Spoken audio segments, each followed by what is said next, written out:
I know Ian fought for this one, so I feel like he's disagreed with all our decisions today.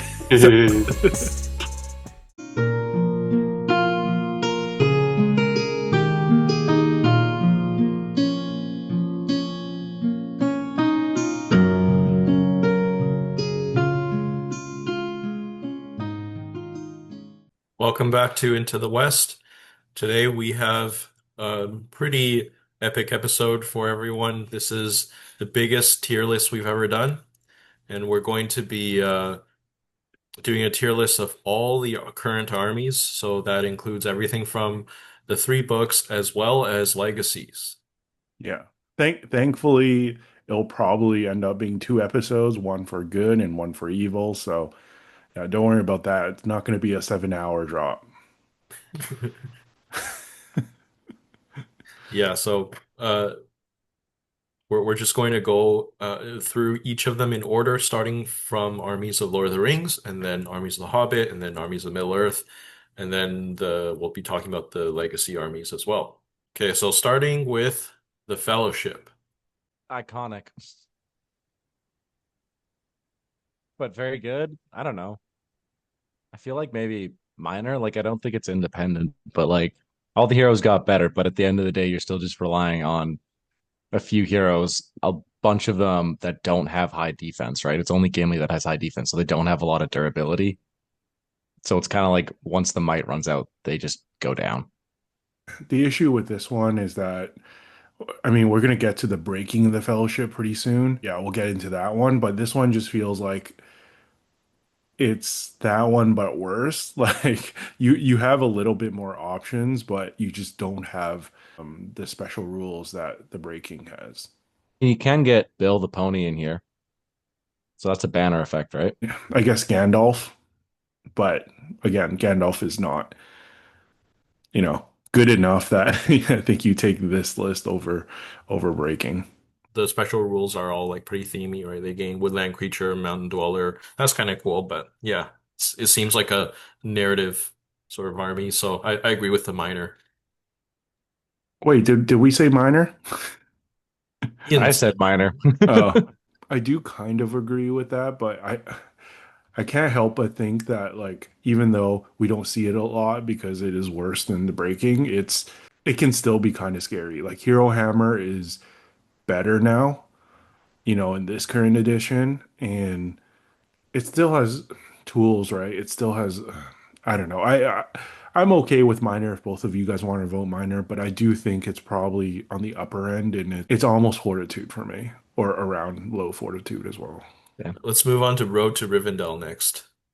I I thought it feel was pretty low until the recent additions of like gaining Tom Bombadil and it gained Gildor as well, right? For from Legacies. So it's got some some more options in there. yeah. It probably moved from independent to minor. There's some interesting options, but I don't think no one is ever going to play this list like seriously. At lower points, when you can get the crazy souped up Arwen and Aragorn, and then maybe like Gildor and his boys, like that's kind of decent, but it's still not great. If you're taking Gildor and some warriors, like you're taking like the Naked Elves, or I guess you can go Hero Hammer, which, yeah, outside of Aragorn, Arwen, and then like Tom for some cheeky shenanigans, you don't really have anyone else. So it's even for Hero Hammer, it's not great. So I would put this bottom of minor. The Shire. Yeah, another list that perhaps clawed its way out of independent. It's a real army now. You can hoard out with this army. Yeah. Did it gain troops? Yeah. Oh, okay. Yeah. And it's like there's just so many buffs and like banner effects and like fight value stacking. Like, can't you get like fight five hobbits? Is it fight five or fight four? I If you think you stack can a get up couple to of fight things together. five. Yeah, which is There's insane. multiple fight value buffs. Yeah, fight five, and then if it's the sheriffs, they have another guy who makes them ignore their two-hand penalty, right? Like, They're still hobbits, but if there's 80 of them at like 600 points, you're like, God. And then Yeah. packing in all the bows that they can bring and all, they still all have the throw stones, which probably benefits now that most armies have a weaker back rank. I don't think you can ever say an army that can take this many models as unplayable. They're going to have some good matchups. Yeah. And then the other thing too is just, I mean, a lot of the scenarios require movement, but like you can compensate for that with board presence, and they're gonna have hella board presence because they're just gonna have so many dudes. The Hobbit heroes, roll fate on a 3, so maybe they'll be a bit tankier than expected. Yeah. Depends on how many of them have heroic defense. I don't think that many of them do. Oh, and this one is the one that you can grab Gandalf for the cart, which is busted as hell, by the way. Ooh. Yeah, that is still insane. Forgot about that. The card is still, it's like, it's It's even better even than it it's was even before. better. Like, it's so good now. Yeah, that's true. Yeah, you got a But bunch of fireworks that basically like insta prone things. It's crazy. yeah, but I don't know what points you start including him in at, though. Like, you still want to get up like a decent horde going first because he's just Yeah. Yeah. 200 with a cart, something like that. Yeah. Yeah. 195 with the cart. But yeah, Yeah. I think at the end of the day, it's nice just having options, and some of the Hobbit heroes actually do have cool special rules. So I don't know. Bottom of Fortitude. Yeah. That's what I was thinking, because no matter how bad some of the stats might be in the individual profiles, numbers is always good in a chunk of the Mhm. scenarios, right? And a Having, buffing having effect. numbers like that. Yeah. Yeah. And they also have bunch of banner effects now too. It's not just concentrated around Frodo. Like there's a Yeah. bunch of Will. different ones they can stack and like cover their line with. So Yeah. it Will means Whistler, I they're think, is yeah, another banner effect. yeah. And I think you can get Bill the Pony. Can you get Bill the Pony in this one as well? I No. don't think so, no. Oh no, okay, never mind. It just means their actual line is going to be better. Breaking of the Fellowship. All right. Well, like I said, it's got to be higher than the Fellowship. But I've actually heard of some success on the East Coast. I believe was it Steven who won a tournament recently? Our friend Steven won a pretty big event with it. Yeah. Yeah, which I was surprised, but I can actually see it because you know you get good heroes with good special rules, and you're filling out with elves. It's an interesting play style. I only played against this once at 700, 800 points. I don't remember exactly, but yeah, it kind of plays like the normal fellowship list, but you just take all the good heroes and instead of taking like the hobbits that aren't great, you bulk out the numbers and then you have guys who can kind of like screen off and cover the flanks and then go sit on the back objectives for you. So you have just more presence on the board and like ability to do stuff with your heroes because you have stuff to screen them off and be able to put them into what you want. I still think it's probably somewhere in fortitude. I don't know. Probably above the Shire though, but Yeah, I think this one is hard because I think it probably takes a lot of skill to play. Our friend Steven is like a great player and he mans it well, but for the most part, like 90% of the time, whenever I've seen this army, it's more so manned by a player who is more in it for narrative purposes and less competitive. And most competitive players don't, I think, automatically drift towards this list. Maybe because it's partly like a bit hard to learn, but also like, you know, the top end is limited. Like you're still gonna get probably countered by some of the best armies. So yeah, I think it would. I'd be hard pressed to put it in Valor. I do think it's probably on the higher end of Fortitude. Right now, it seems like it's right next to the Shire, but as we rank all 59 armies, There's I'm a sure big there'll be gap. space between them. Yeah, Okay, next we have Kingdom of Rohan. This is the Rohan soup list, right? yeah. I mean, Rohan in this edition has already been a bit disappointing in general. Yeah. Yeah. Yeah. I don't know. I haven't had a chance to really run this, but I don't know. I feel like there's other ways to run Rohan lists if you want to do this. I do want to give a shot at like a gambling AMR Theodred list and just kind of see how that works. But if you're bulking out on the Rohan infantry, it's not great.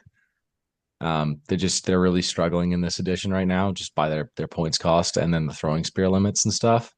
And then if you're gonna go all cav, there's just better other all cav lists for Rohan that you can go into. So Unless there's a combo of heroes that you really want that you can't get with the other armies, I think you would probably go to one of the other armies, right?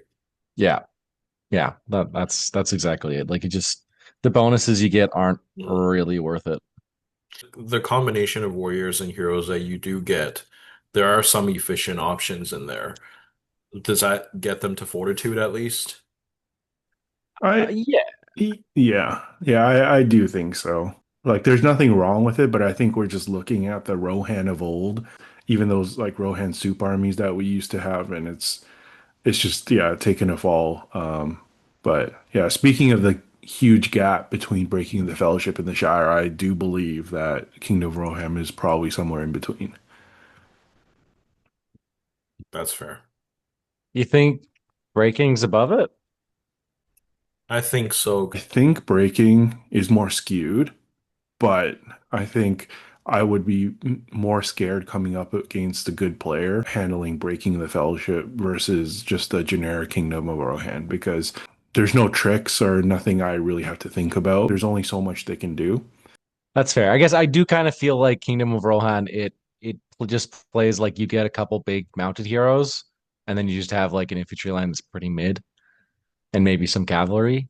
So yeah, it doesn't have a lot of tricks. The heroes still hit hard, but yeah, yeah, okay. Okay, Road to Helm's Deep. Not the best. Not the Yeah. best.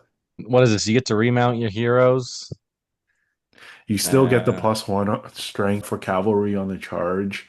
You get like a okay, slightly like cool Legolas and Gimli combo yeah, where you can like jump yeah. off with Gimli in charge and boost Legolas's attacks to 3, like that kind of stuff. So it's like But a like, cool special rule, but I don't know if it's you'd being still written. rather just have Gimli fighting in a separate combat nearby, right? Yeah, you're dropping him off ASAP. Yeah, I don't know. I feel like there's other better lists that you can take that just have better options. Because like, aren't you locked to Theoden too, where he's like D5 and he has to be your leader? Yes. Yeah. If you want strength 5 Aragorn, go for ride out. Yeah, right out similar, right? It's like all mounted Rohan with the three hunters or Yeah. with Aragorn and Legolas, but I think I prefer that one. Yeah, this one I think is just if you're deathly afraid of being dismounted and you have some PTSD from hero horses getting shot out from under you and you really want to prevent that, then maybe this is your list, but it's definitely not efficient. Correction, this is not all mounted. It's all mounted plus Hammer.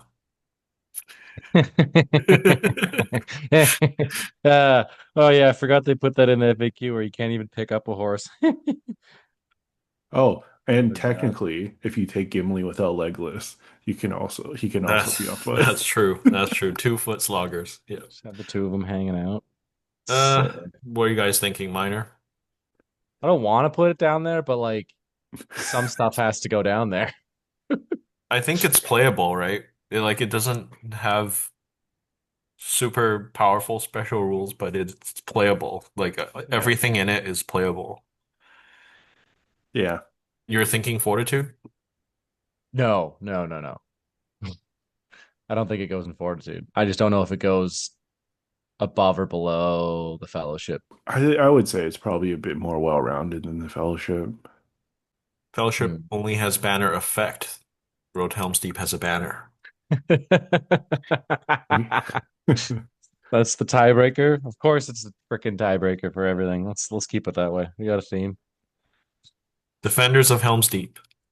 I feel like this one's fallen a bit, just kind of by everything else getting better. Yeah, in a way, right? You can argue a lot of things got more expensive whenever, so I wouldn't say on average things got better, but not really many of their stuff got better. Let's just say that. I think the only thing is that what they can take Legolas, but same thing as like a bunch of all these other lists can. If they could take as many throwing spears as they wanted, it'd be a different list. The fact that you're restricted on throwing spears like hurts this so hard because then it just makes list building super weird. You're probably splitting up your elves, so you're getting some of them being spear supports now because they can't take spears and bows. It's just weird. Where the nerf comes for me, because, last edition, I would say they're probably Valor, is that now I feel like scenario wise, you need a lot more movement. And this is one of the lists that you're stuck on foot, 100%. So I think that's a big hit. Like, if you want free marches, yeah, you can grab Aragorn, but like that's he's a pricey piece, right? And some of the more efficient builds in the last edition didn't involve Aragorn, so the movement is kind of rough here, and also like Yeah. the bonuses to shooting and stuff kind of is a trap, right? It pigeonholes you into like sitting back and shooting, which if you're not like an experienced player who knows exactly what you should be doing, you could fall into the trap of losing an objective play. hmm In the initial six scenarios that we had, it was probably still Valor, but now that we have the other ones, I think it drops to Fortitude. Yeah. It still has the same strengths that it did before, right? Like you can still get the double banner like pretty easily, and one of them's a hero banner, so he's survivable. But yeah, you either get the numbers or you get the extra heroes, and it's just Is it at the top? We'll have it at the top for now. yeah. We got Rideout next. It's interesting with the special rules that it has and like the counter, like how you have to work around it. That's kind of cool. I've heard some people really swear by this army, but I've also seen it in play and seen it get punished really, really hard because of the downsides to the army. I love the way that the army is constructed because a strong bonus paired with like a strong detriment, right? Mounted Aragorn at strength 5 on the charge, same with Legolas. That's solid, but it's such a big detriment. Yeah. And I mean, the best thing about this list is actually just you get to re-roll ones for dual rolls. You're going fairly hero heavy, or at least you're taking Aragorn every single time, right? If you're rolling four dice on the charge, you're going to get a couple ones. So it actually is quite good. I would always choose re-roll ones for combat over to wound on the strike roll.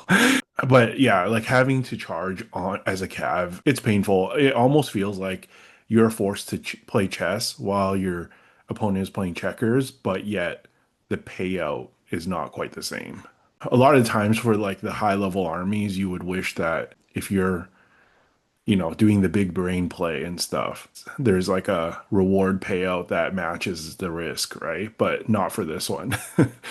This one, you I just have mean, to play at a really high level, and then, your return is just kind of so-so. at least it gets easier to play in the mid game, like a lot easier, which is nice because you're going to be charging everything anyway. But yeah, I have lost a game using Beorn because he had to run back away from an objective to charge things. So having your whole army have to do that is pretty rough. I would still be willing to put it maybe bottom of Valor, just off of like the Hero Hammer kind of build that you're talking about, but I'm willing to be proven wrong and drop it down. Yeah, I think there's an argument, but I also haven't really seen it perform to that level yet. I know we're itching to put something in Valor, but maybe the top of Fortitude here, I think. Because I'm just thinking about all the scenarios. There's more to consider now, right? With 24 scenarios. Just thinking how many that this list will do really well at and how many it's going to struggle. Yeah. Because like the good news is there's a lot of objective ones where your opponent has to contest them anyway, so like you're going to be going that way anyway. But it's also so Yeah. easy to get baited. Yeah, and if it's the ones that are carrying the objectives, then you're definitely going to get baited. Ooh, yeah, there's more flyers and stuff around too, or like high movement things. Like if you forget to march on a turn and then somebody just throws like a bat just within charge range of like Aragorn on the flank. Okay, goodbye Aragorn for like 3 turns. Fortitude it How is. Fortitude fair? I think we might get some comments though, because I know there are some diehard rideouters out there. I can hear them typing now. Okay, we have Riders of Eomer next. It's a lot better than it used to be. Woohoo. It is better. Can't really be worse. I think the issue with this army is that because you're locked into kind of the two big heroes, you're very restricted in how you build it. And there's no list building here. I do think if you play in a way that a lot of players probably don't want to play at a tournament level, I think it could be quite good. You can play it hella skirmishy, and you got the blinding light, right? It's solid, and then the buffs it gives to Aemir are really good. Like the free hero combats is sick. And he triggers the fight 4 now on all the riders, so Gandalf's good. Yeah. I still think it's enforced. I, I, I was I, gonna wait for someone to say that. I was almost saying fringe valor. The problem is you got to if you're taking the two big guys that are good, you're spending 400 points on that. Yeah. Yeah. There's not a lot of points you can like play optimally at. I was just thinking if you play this like a scumbag, like you said, oh, you said skirmishy, not scumbag, sorry. Yeah. But then it could work quite well, right? But even then you got to play it at high points, right? Like you're probably playing at least 700. Yeah. Yeah. So it is limited. So, and you still only have the two heroes. All right, let's just Oh, drop all the Rohan armies in Fortitude. I give up. yeah, it's not our fault. Okay, Rise of Theoden. Okay, I think this one could actually pip up into Valor. I feel like people just haven't been running it that much. Because Hmm. it gets Dom 2 on everybody, right? Within 3 inches of Theoden or Eomer. Okay. Okay, it's more limited. That's still pretty sick. So I would say before the new releases of Armies of Middle-earth and Legacies, for sure it was Fortitude. Now I think it does have an argument. Elfhelm is cracked, by the way. 3 attacks for I a 60 still point fight hero. four. Still fight four. Still 5-4, But but he's still yeah, he is very good, but he's yeah, still fight four. Well, you still do the hero hammer, right? You still just go crazy with the heroes. yeah. I mean, yes, fight 5 is probably a little worse, but I mean, if you take Aylmer now, you do get a fight 6 hero to kind of throw in there at least one hero that can guarantee like chopping through elves, which is nice. You still get the death turn, which is great. Do you think it makes the Valor cut? Do we want to do it? Maybe Is bottom. this still the best Rohan army? Yeah. The problem is it takes a lot of hits because the points changes that everything has had. Yeah. The horses really hurt, right? So The 6-inch banner is really nice though. actually just remembering how expensive the horses are, you can't really do the hero hammer style that was optimal No, before. So no, I you do lose a think it is hero. yeah, Yeah. which is big. I Yeah. mean, probably more, right? Like maybe even close to 100 points if you take like 5 heroes, 5, 6 Yeah. heroes. And like you're not getting Darnhelm in there anymore most of the time, unless it's at like a weird points value where she fits Yeah, well. Dirthelm is worse for sure. It's too expensive. All right, never mind. Back in Fortitude.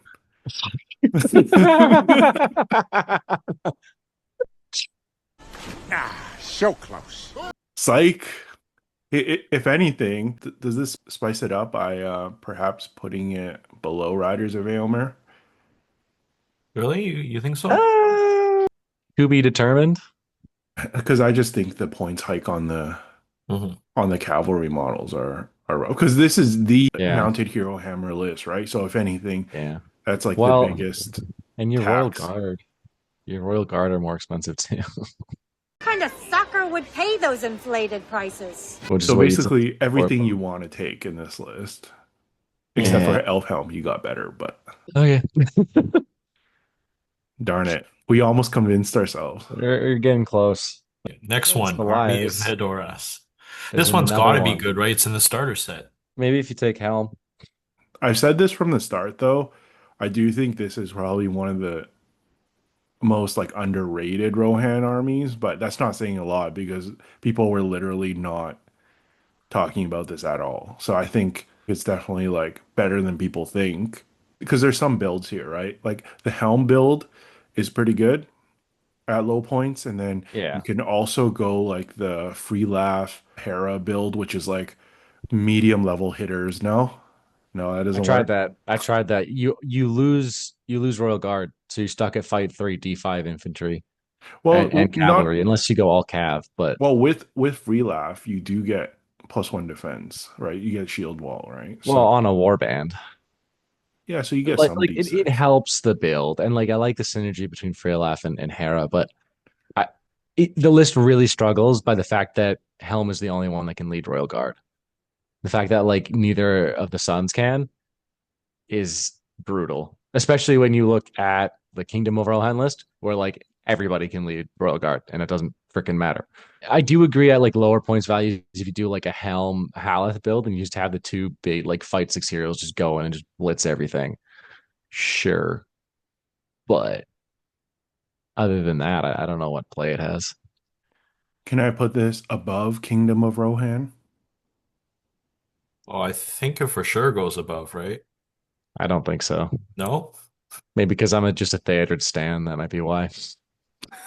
Kingdom of Rohan does have a 6-inch banner on the hero too, right? And you can regen by just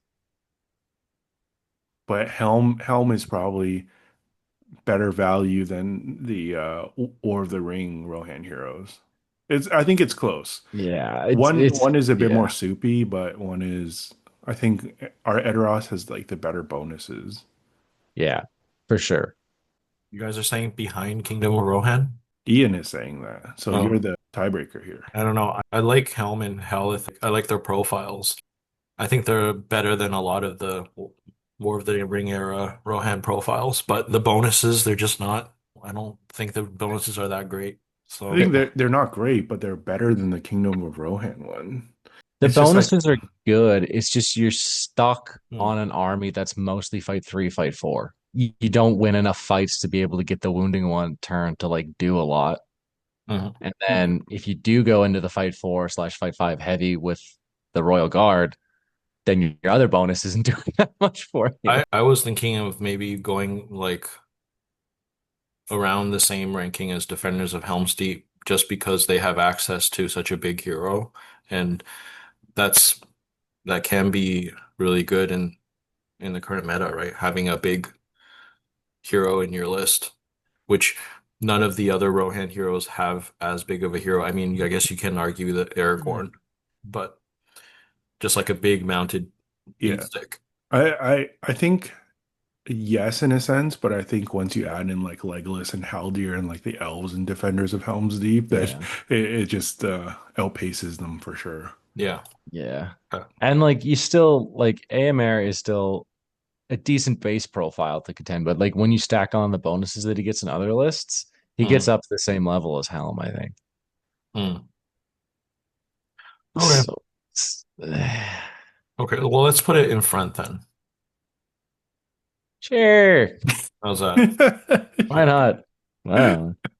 All I right. mean, like it doesn't really make a difference, right? Like at this point. We'll say it's tied, okay, Ian. It- Out of all of them, these two are tied. Hell yeah. Okay. Defenders of the Hornburg. Then we take a break from Rohan for a while. This one is it was sad to me because I was so excited to play this one after reading like the dominant on all the infantry. I was like, hell yeah, it was exciting. But unfortunately, it didn't live up to it. Like the weaknesses that Ian highlighted for Army of Edoras is even more so in Defenders. Pretty much all a D5 fight three. You can get a bit of fight four on like the charging riders of Rohan, but like Yeah. it's rare.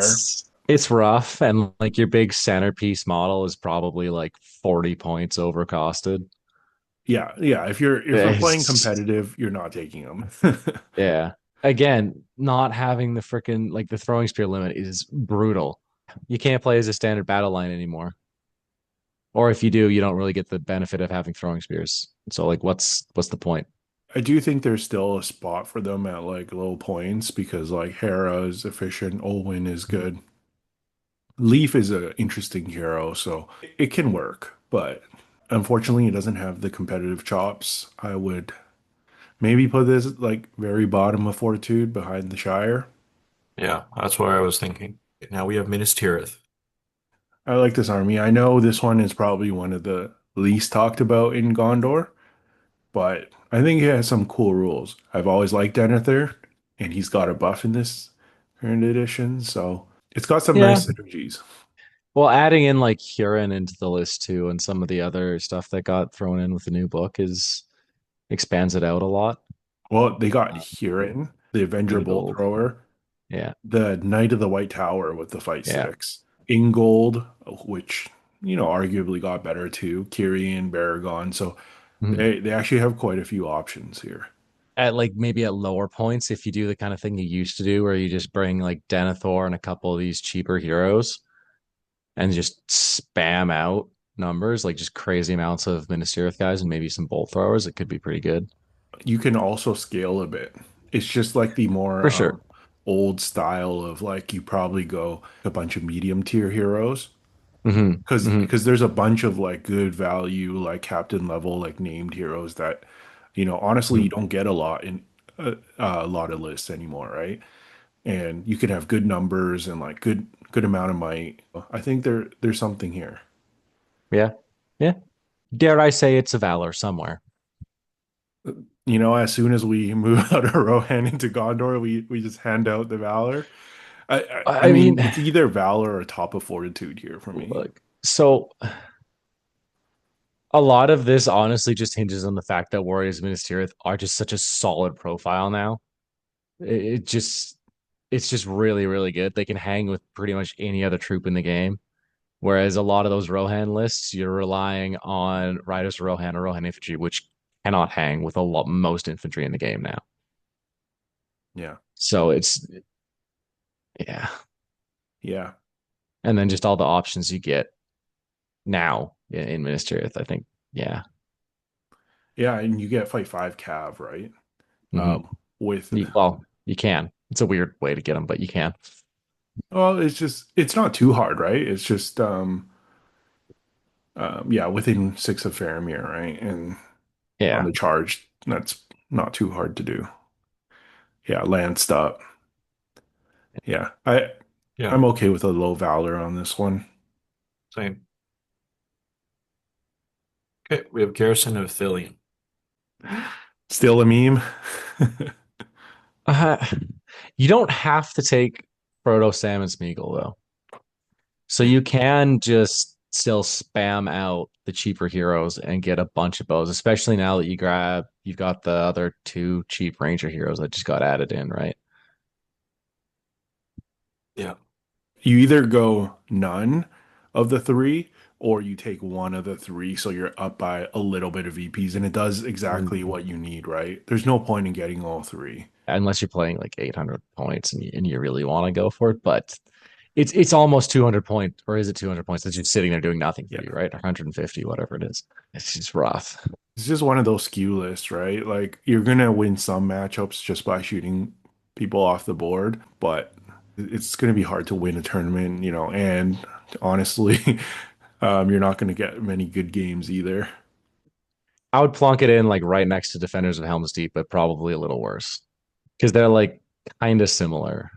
In my opinion, they have better troops though, and they have access to knights, so they don't have the all foot kind of handicap. Yeah, but Defenders has way better heroes, like overall.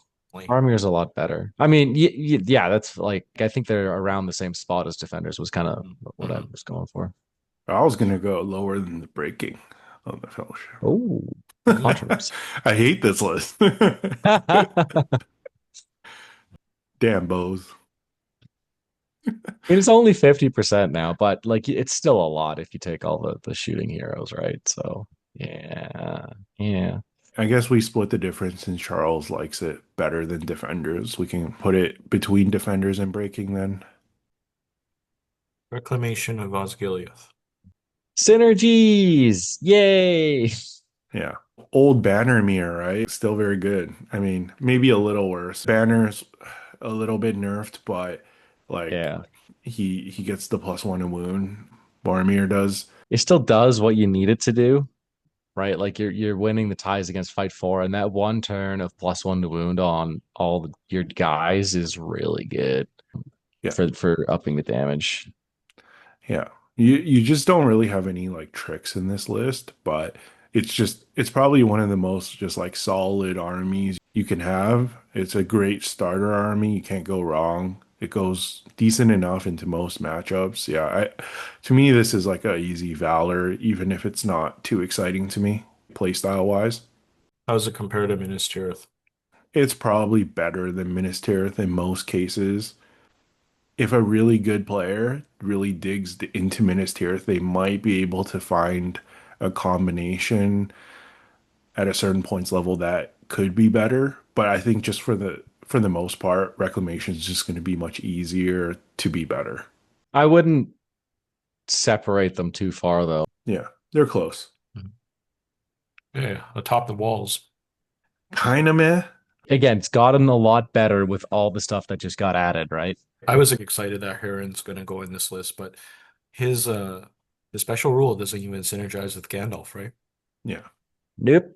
I don't think Huron's the ad in this list. I think you go for like a Knight of the White Tower and then maybe Baragon, because if you're gonna go Gandalf mounted up with Pippin, Baragon's an okay take. Take a siege Do weapon. you get bolt throwers in this now too? Yeah, bolt or Treb. Yeah. I mean, it's literally this the manning the walls list, right? Yeah, if you want to go the big like gun line, Trebuchet bolt thrower, Gandalf's throwing up spells just to be annoying. You have a few re-rolls for your siege weapons and shooting when there's objective Yeah. markers. So I mean the bolt thrower reroll, what is it, reroll ones to hit or to wound or to wound, yeah. to wound? Yeah, the bolt thrower or something like that with rerolling ones to wound would be pretty sick. And then there are a lot of objective ones now, right? So those are worth a lot more. But I do think this is somewhere along fortitude. is it I think closer to the top. I don't know. I still think the troops are pretty solid, even though maybe you don't have any top tier heroes. You still have pretty good troops, and also Bolt Thrower being so good, right? Yeah.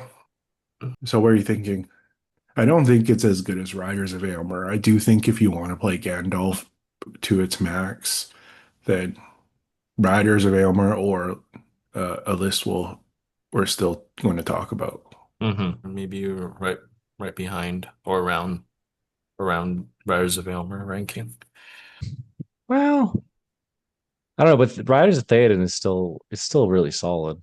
It doesn't feel right putting them much lower than the top. Yeah, I mean they did get a points increase. That is true. That is true. I I do think they're better than maybe Defenders of Helm's Deep, I would say. It's close though. I think it's probably better than Rideout. Just more consistent, maybe. Yeah. Yeah, we could put it behind Riders Thane in there. Split up the Rohan a little bit. Woo woo. The Return of the King, All right, Return of the King. a classic. Huge buffs. Ghosts are sick. Sick. Yeah, I think this is an underrated army now. Having played it twice at Adepticon, it's very solid. I think probably a lot of the competitive players haven't gone back to them because they were played to death in the beginning of the previous edition. But I do think there is some competitive play here.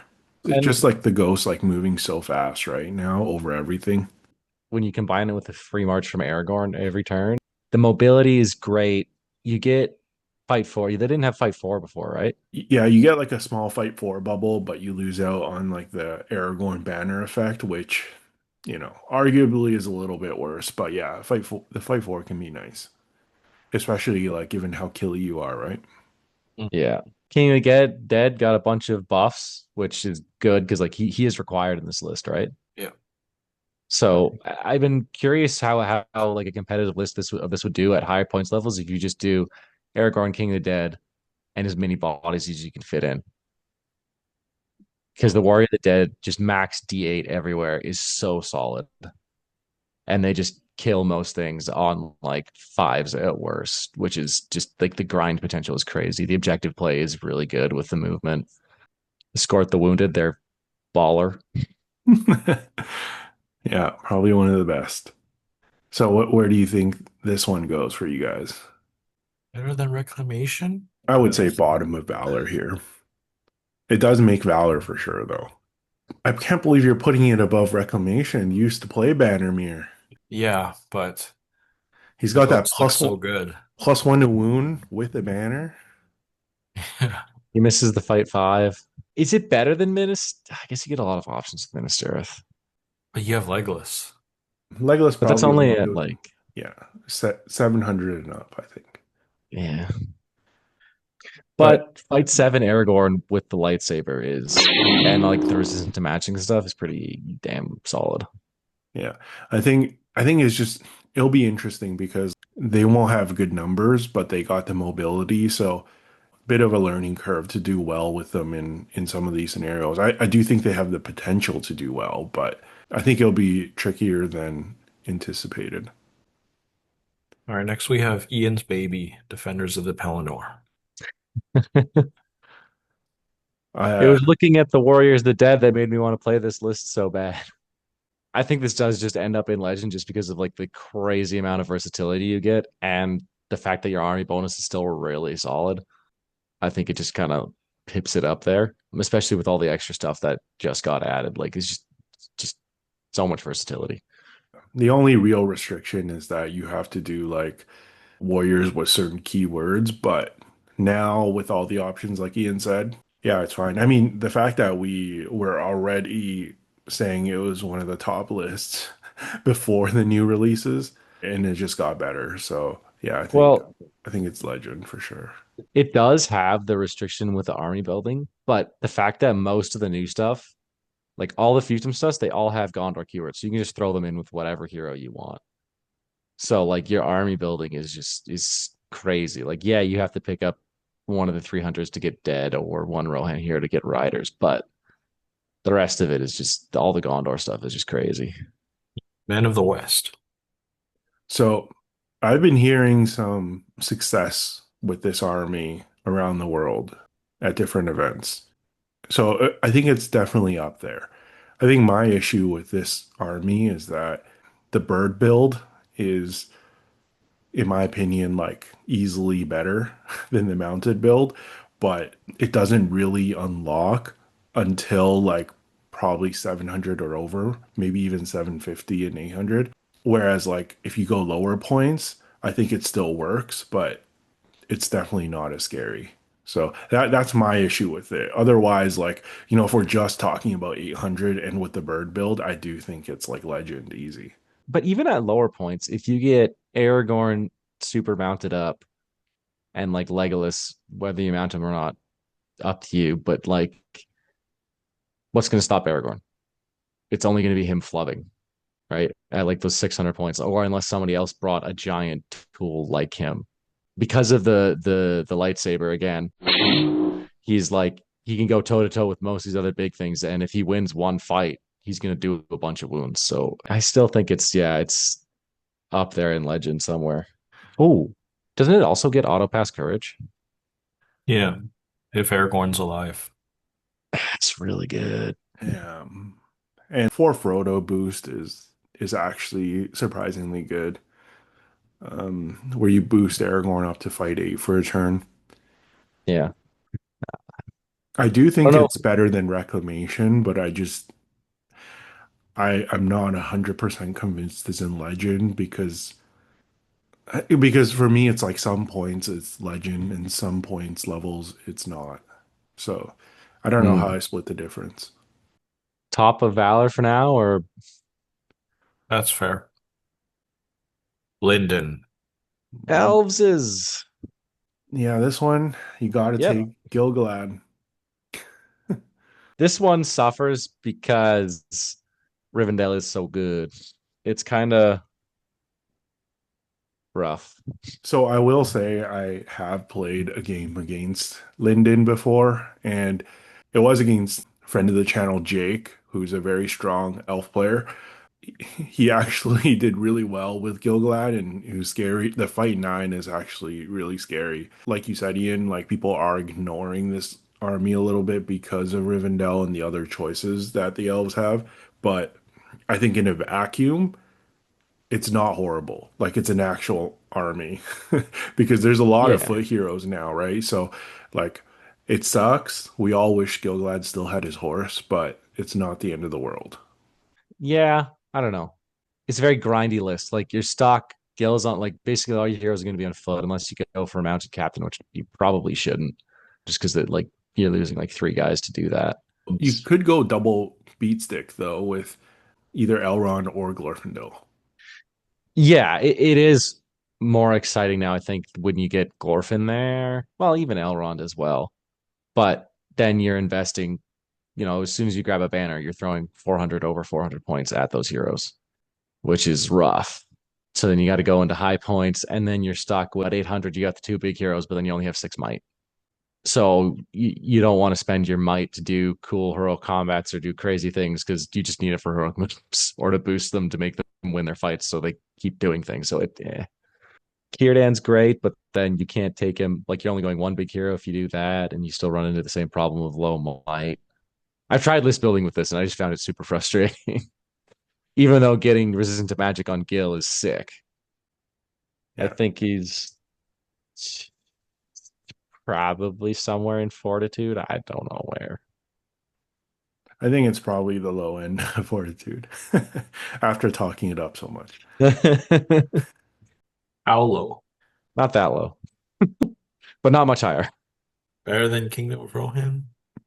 No, I think I would rather build Kingdom of Rohan to be honest with.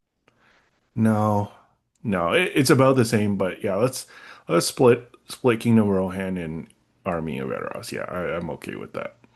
Shit. Yeah. All Yeah. right, Ian, your expertise is needed here. Numenor.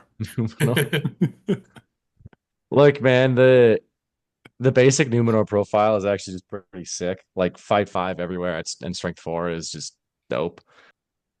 I mean, the event that I used them in, there was like a special rule where you could capture a banner at the center of the table. And I did get that in a couple of my games, which just made the battle line so much better. So, like, grain of salt on my experience there, that makes a big difference. But just numbers of high strength, high fight troops is pretty great. Unfortunately, I still think it just gets like outgrinded by like some other lists though. But it's solid. I think people discount it a little bit too much because you don't have the banner as an option. Well, no banner and no horse on Elendil, right? Yeah. But like fight 8 on Elendil is sick, right? Like if it's the same kind of thing as like the Gil-galad thing, like you were saying, like it's just scary and he still has some amount of mobility with the fact that he can do the free hero combats, right? Hmm. I haven't tried a Isildur in this list yet, or a build just like going crazy with the numbers with him, but I think at low points it's pretty solid. What do you guys think compared to Lindon? I think it's worse for sure. Hmm.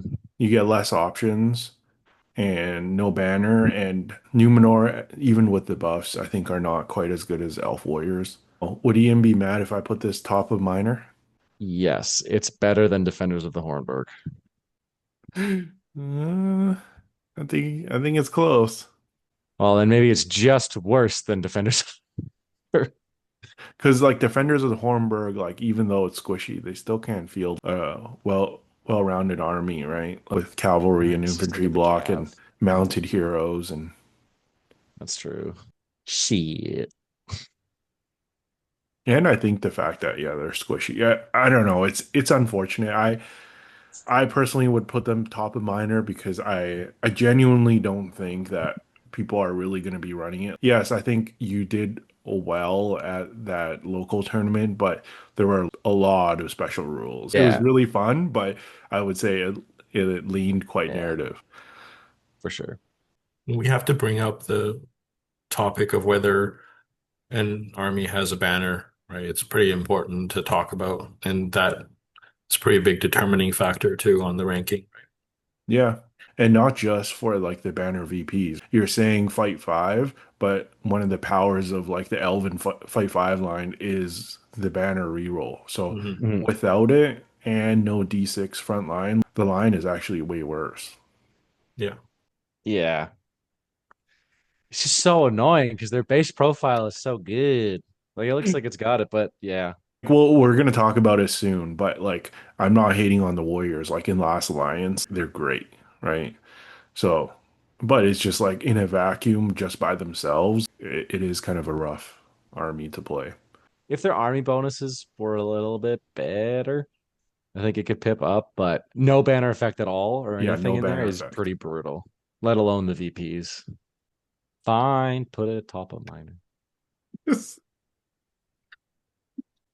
Top of minor. Unless Charles feels strongly one way or the other. I was pretty firm on bottom of Fortitude, but the more you guys talk down at it, I'm like, yeah, would this one be an army that I would want to play?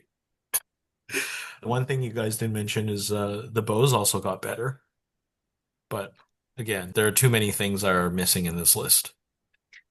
Yeah. You can also argue the other way that the captain of Numenor, the super value captain, you Yeah. can't go like mounted in a lance anymore. It's better because fight's six, so it's good at munching troops, but losing the D7 means you can't use them to stall out enemy heroes Hmm. as well. Like, I mean, you still can with the fight six, but it's not, it's more And risky. he's a bit more expensive. Yeah, it's just Yeah. yeah. Like I will stand by the fact I think it does have a build where you just spam the hell out of the numbers, but finding the right points value for that is tricky. Okay, let's move on to Rivendell. Yeah, I think we talked quite a bit about this one when Jake came on, so you guys can check out that episode for a lot of Rivendell tournament experience. But I think this one is just, whether we want to grant them the title of legend, whatever the Mace Windu meme is, or top of valor or low legend for me. I mean, Jake has been a lot much more experience than I do with this list. I did play 4 or 5 games under my belt with like the double Wrath of Bruinen list, and it is pretty gross. Downside of this one, before we like instantly put it in legend, the issue with most elf lists, especially Rivendell lists, right? Like it's the hero combos. Like, what are you really Mhm. gonna do? They got expensive heroes, they're great, but you kind of want all of them, and at most points you're not gonna get all of them. So you're not really building like a well-rounded army, right? Yeah. I think that's the issue. You still get a good chunk of elves in there with like good bonuses, and like the army bonuses are solid. Elrond is solid. The foresight points are great. We did say in the Magic tier list that Wrath is the best spell in the game, and this list has all the Wraths. Yeah. Yeah. I mean, I think that's why it's this high in the first place. I would say top of Valor, but I wouldn't be mad if you guys did vote it Legend. I'm okay being outvoted in this one, so I'll leave it up to you guys. I'm kind of the same. It's like top of Valor or bottom of Legend for me. Okay. But I feel like we're gonna pip other things up to top of Valor. So I Yeah, want it in bottom of Legend. that's fair as well. Yeah, I don't know. That's what happens Okay. when you vote last, and you Okay. gotta be the Well, tiebreaker. let's go bottom of Legend. All right. Okay. the the get out of jail free card with like once you break, that's pretty sick. Yeah. On top of like the double wrath. Like just when you think the wraths are over, they're like, here's another one. Last Alliance. Solid. The old twirly whirly elven blades are pretty sick. I just want to say, having played against it, the psychological damage when you get sixth on the charge is incomparable to anything else in this game. Well, maybe camel riders when they just go on a rampage. That's brutal. But it's like the same kind of thing where like it does nothing, it does nothing, it does nothing, and then it does a lot of something, and you're like, oh fuck. Yeah. Yeah, my experience has been the same where it doesn't do a whole lot, and then all of a sudden it does, and you're like, and then you're freaking out about, oh, how do I handle this? Great battle line, elves and Numenor, like we just said. Hero options, they are good, but very limited. It's pretty clear that Elrond and Isildur are like kind of like the value picks here. You can stray off the path if you do have a strategy and you want to take the kings, Gilgalad or Elendil, but I Was think Glorf added to this? I know Eristor was, which he unlocks it now at lower points, I think. Where you didn't really want to play this at low points like 500 before. I think you definitely can now. no Glorfindel. Okay, yeah, I didn't think so. Okay. I think one of the big things is aside from the heroes, you are inventory locked. I think that is one of the big downsides. Like a lot of the other lists that we've already said that can't get calved, it's kind of a big hit. Kind of like Yeah. Defenders of Helm's Deep, but I do think it is overall a lot more solid than Defenders of Helm's Deep because just the quality of profiles that you have access to here. Well, the thing is too is that it's a low might list, but all of your heroes are like such high fight value that helps to balance it out. And if you go the Elrond route, you have the foresight points to help compensate. It's really solid. I'd put it up in Valor somewhere, I think. I don't know where. I guess I'm okay with Valor. I was originally thinking maybe the very top of Fortitude, but I think I would be also okay with bottom of Valor here. How often does that World of Steel rule come up? Literally one in Oh, six. well, obviously, Over the course of a game, it happens a lot. Yeah, I think it's just well, depending when it happens. My experience with it was with Iron Hills and the first three charges, six, six, and then six. So three Iron Hill dwarves down and left a huge gap in my flank, and I was just like, wait, did I actually lose this game? I didn't end up losing, but it was a crazy moment where yeah, it was low points. It was like 600 points. So like three Iron Hills was a crazy amount. If you have like one model that can go tag one of the big heroes, Hmm. like Elrond or like Gil, and they just boop, nope, I'm not Yeah. tagged. And you're just like, oh well, fuck. Now I like, how do I stop that guy? The fact that you can just auto do a wound to like the enemy's leader when they're not expecting it, Yeah. if they just decide to charge an elf, is crazy. Lothlorien. If you've seen our previous video, you know that we think this one is pretty good. Yeah. It's the most well-rounded elf faction at various points levels, various builds work, the most troop types, Yeah, easy very access to efficient. fight six Yeah, troops. efficient heroes and warriors. It's got everything. And I a +1 to wound bubble. plus one and one. I think the only thing that it's missing is like a mounted hitter, but you don't really need it, honestly. Right. And I rarely say that because I love mounted hitters. It's never had one. Never had one, never needed one. Well, maybe, but it has the option with the +1 to wound now. The fact that Orphan's actually like good now. If you haven't checked out our best armies video, I mean, we've basically said this is probably the best good army out there right now. So I think we have to reflect what we said. Fangorn. Yeah. I mean, this one I think is interesting. All monsters definitely a thing now, and Fangorn is no exception. They're pretty good. They've had some results at GBHL events, some podium finishes, I Yeah. believe. All monsters are thick now.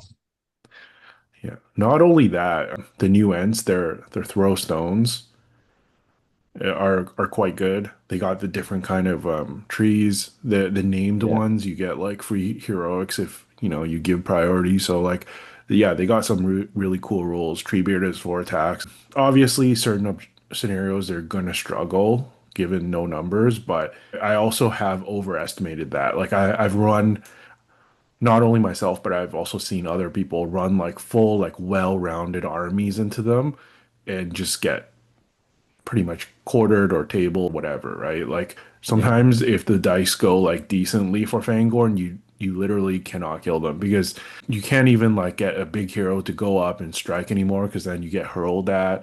You need priority to do that. You It's need very annoying to deal with actually. It's the same thing as the Eagles. It's like having one tool to deal with monsters is not enough. You need multiple ones if you're going into them. Or you just gotta hope you play the objectives better. But that's harder because they have like what are they? Are they Dom 3 or 4? Treebeard is Dom 5. Plus the hobbits. Yeah, the regular ends are 3. Yeah, okay. The raw defensive stats and the fact that they always have the 3 attacks. It's similar to Eagles. Eagles, I think, has a bit more crazy stuff they can do because of the fly, but the Ents, just because they always have the 3 attacks, they don't care. Yeah. They charge you, you charge them. They don't care. A little bit hard to rank this one for me because I think a lot of the scary things about them that you guys are talking about really depend on the skill of the player as well. Because they do have a lot of weaknesses as well, right? Like no low numbers, no banner. It does take a little bit of practice for sure. It definitely goes into fortitude, Hmm. but it's just like you said, we're pairing them up against full, like well-rounded armies that can fill out numbers. So of course, like there's going to be given scenarios that even defenders of the Hornburg or the Shire is going to be Hmm. better. But I think a lot of the cases, people are going to be more scared of Fangorn. Hmm. Hmm. Maybe somewhere in the middle or bottom half. I do think they're at least the middle, but I'm trying to decide where. I'm kind of thinking like Garrison of Ithilien is Yeah. a bit of a meme too. Like if you don't die by their shooting and you get into combat, you're going to beat them as well. So in a way, it's kind of a skew list, and I might argue that Fangorn might be better. They do have throw stone capability, so if you don't have like really, really good like long range shooting, they could kind of force you to charge them as well. Well, yeah. I mean, hiding behind D8 does a lot for you. Yeah. The Eagles. Controversial. Yeah. There's going to be Uh, some people that are mad if we don't put these guys at the top. It's not. It's not there. We're going to make someone mad either way. So, like it's still top, but it's not like the best. It's like up near the top though. It's just that there's with all the new stuff that came out, there's a lot more counters around that are available. But like we've talked about this before, I think like a move 12 hero monster in some of these new objective scenarios is just absolutely cooked. Yeah. Like you just win. I'm still going to maintain that I think over like 650 points, it's not like the best. But yeah, like you were saying, with the match play guide, within the 6 scenarios, I think they were actually more manageable. But just thinking about like something like Escort the Wounded, the heavy objects, you're picking 3 of them, all 3 of them up right away and flying towards the goal. Stake the claim, you're threatening the far back objectives and stuff like that. So I actually think they probably went up a little bit in my book, but I had them probably a bit lower than a lot of people before. I do think they're still in Valor though. I don't know if you guys have any disagreements there. I don't know if it hits legend for me. I don't think so. hmm. I mean, like on the basis that like maybe not at the like crazy high points, it loses some steam, but I I don't thought know. it'd be I thought it'd be bottom of legend. As a skew list, the scenarios that they are good at, it's so scary. Yeah, I'd be more scared coming up against that, I think, most of the time than I would against Rivendell. but that's more so low points though, right? I mean, we still had that experience where we had a good counter against it at 700 and it boshed the fuck out of Mhm. us. I mean, dice are Dice are dice, right? dice. But Yeah. there's a lot of forgiveness hiding behind D7 or D8 fight 7. Ian, Yeah. you're the tiebreaker this time. I mean, if both of you think it's in legend, And I mean, Ian thinks it's above Rivendell, then we could put it at the bottom of Legend.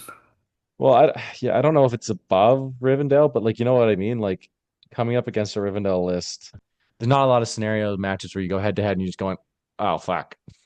Hmm. Whereas like with the Yeah. Eagle ones, there's a lot where you're just going, this is gonna be a grind, and Yeah. I might just be playing for a draw. Yeah. Yeah. And it's a bit of a pup stomp, I will say. If you don't know what to do against them, like you're gonna get rolled and it's not gonna feel good. Realms of Men. Yeah. This was the original soup list, but we got better ones now. It still looks so good, but the army bonus kind of lets you down a lot because it doesn't do a lot for you. Yeah. And I mean, the heroes are not too threatening either. If you have like a big hero, like let's say an Elisar or something, you're not really too concerned about this army. I think it's fine though. It's fine. Are Knights of the White Tower in this list now? Because they actually would bring something else to this list, right? As like a generic hero, if you're not going for an extra king. They are, yes. So you got really solid hero selections. It's somewhere in Fortitude. Yeah, that's what I was trying to say. I just don't know where. It's like a bad Pelennor, where you don't know any of the name of the heroes. Yeah, Build your own battle line. Yeah, yeah. But like you can make some pretty like greasy stuff with like the Numenor mixing in there with all these other lines. I've seen some pretty gross builds of this where you just grab three kings and you just have like what is almost 60 models at like 700 points and they're all like elite troops. yeah. It's Maybe just this is on very the upper end of Fortitude. Maybe better than Riders of Theoden. Mm. Is that too extreme? About the same, I think. I think around that there. yeah. I probably give it the nod because of the efficiency. Because Mm. I think Riders is more brute force, but Riders of Theoden is no longer an efficient army. Mhm. Yeah. Yeah. Okay. Thorn's Company, we're moving on to The Hobbit. So I think this is pretty similar to the Fellowship list, where it's made for, if you want to play a Thorn's Company campaign as a viable tournament list. I don't really think so.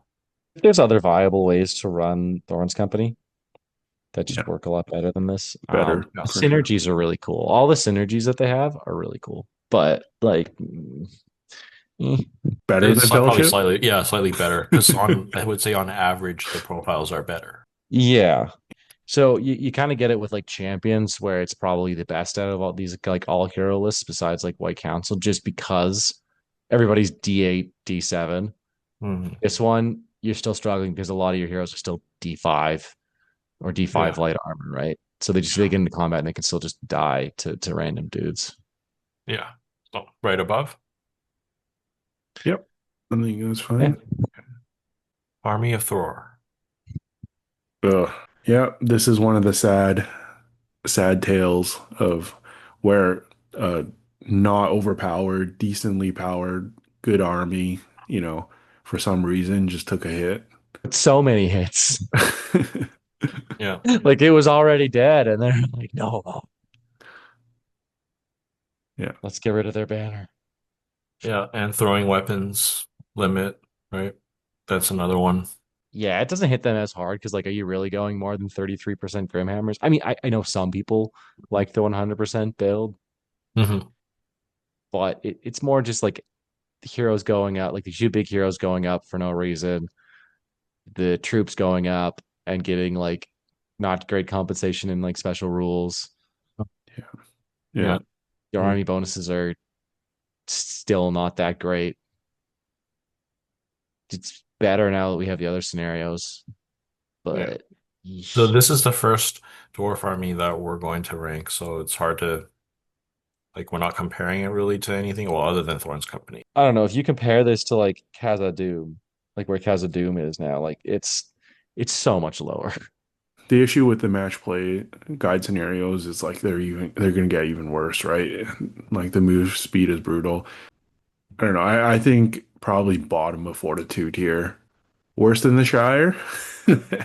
Hmm. Maybe I still think like because you can still get like 40, 50 models that are D7, right? At like 700 points. Solid. Yeah, but that's kind of the only thing, right? That's basically just like Warriors of Minas Tirith, but slower. I'm just sad I can't ally them with Iron Hills anymore because that's how I used to run them. Now I've got a bunch of models I don't know what to do with. Below Shire, above Hornburg, sure. That it feels so wrong, but it makes sense. Yeah. I Like almost rather play the Shire just for like the weird like Hobbit hero synergies and the mass shooting. Like I feel like you could do more. it's more well, there's more tricks and stuff in there. That's why you like Yeah. it. Yeah. Gandalf cart. Yeah. And honestly, objective scenarios, they can be very hard to uh get rid of because you have so many models, right? And then Yeah. just seeing as like you're on a timer Hmm. can be pretty good. So if the Army of Thor bonus counted, like the one for objectives counted around like domination ones, I think it'd be fine, but I don't think it does, right? Gain +1 to wound when strikes against an enemy model that is in possession of an objective marker. Yeah. So in possession is not like holding one, right? Like if I was in the middle of hold ground, do you get Hmm. +1 to win against them? I don't think so. Oh, yeah, that's an interesting one. Maybe FAQable. Because if it is that, then that's actually a really solid bonus. My interpretation was that it's not, and then it's a pretty shit bonus. If Hmm. it's only like if you're holding a prize or something like that. Yeah. Yeah. Yeah. Iron Hills. I mean, fight 7 Dane. Pretty sick. Yeah. For 185 on board. Yeah. But like he hangs out with all the other heroes that are up at that points cost, right? Like Yeah, it's just a little disappointing because he was he undercosted was for so the good past before. like since his profile came out. So Yeah. getting that buff to fight 7 and going up in points, like I don't think you can be mad about it. It's still really solid. The auto pass courage thing that's just baked into his profile is just so handy to have, Yeah. along Yeah. with all just the damage potential and stuff. But the master battle, it's a 5 up now. Slightly worse. It's still just such a solid army based off of like the back of like the Iron Hills Warriors. Yeah. And they still are the only one of the only dwarf armies with Cav. Yeah. Yeah.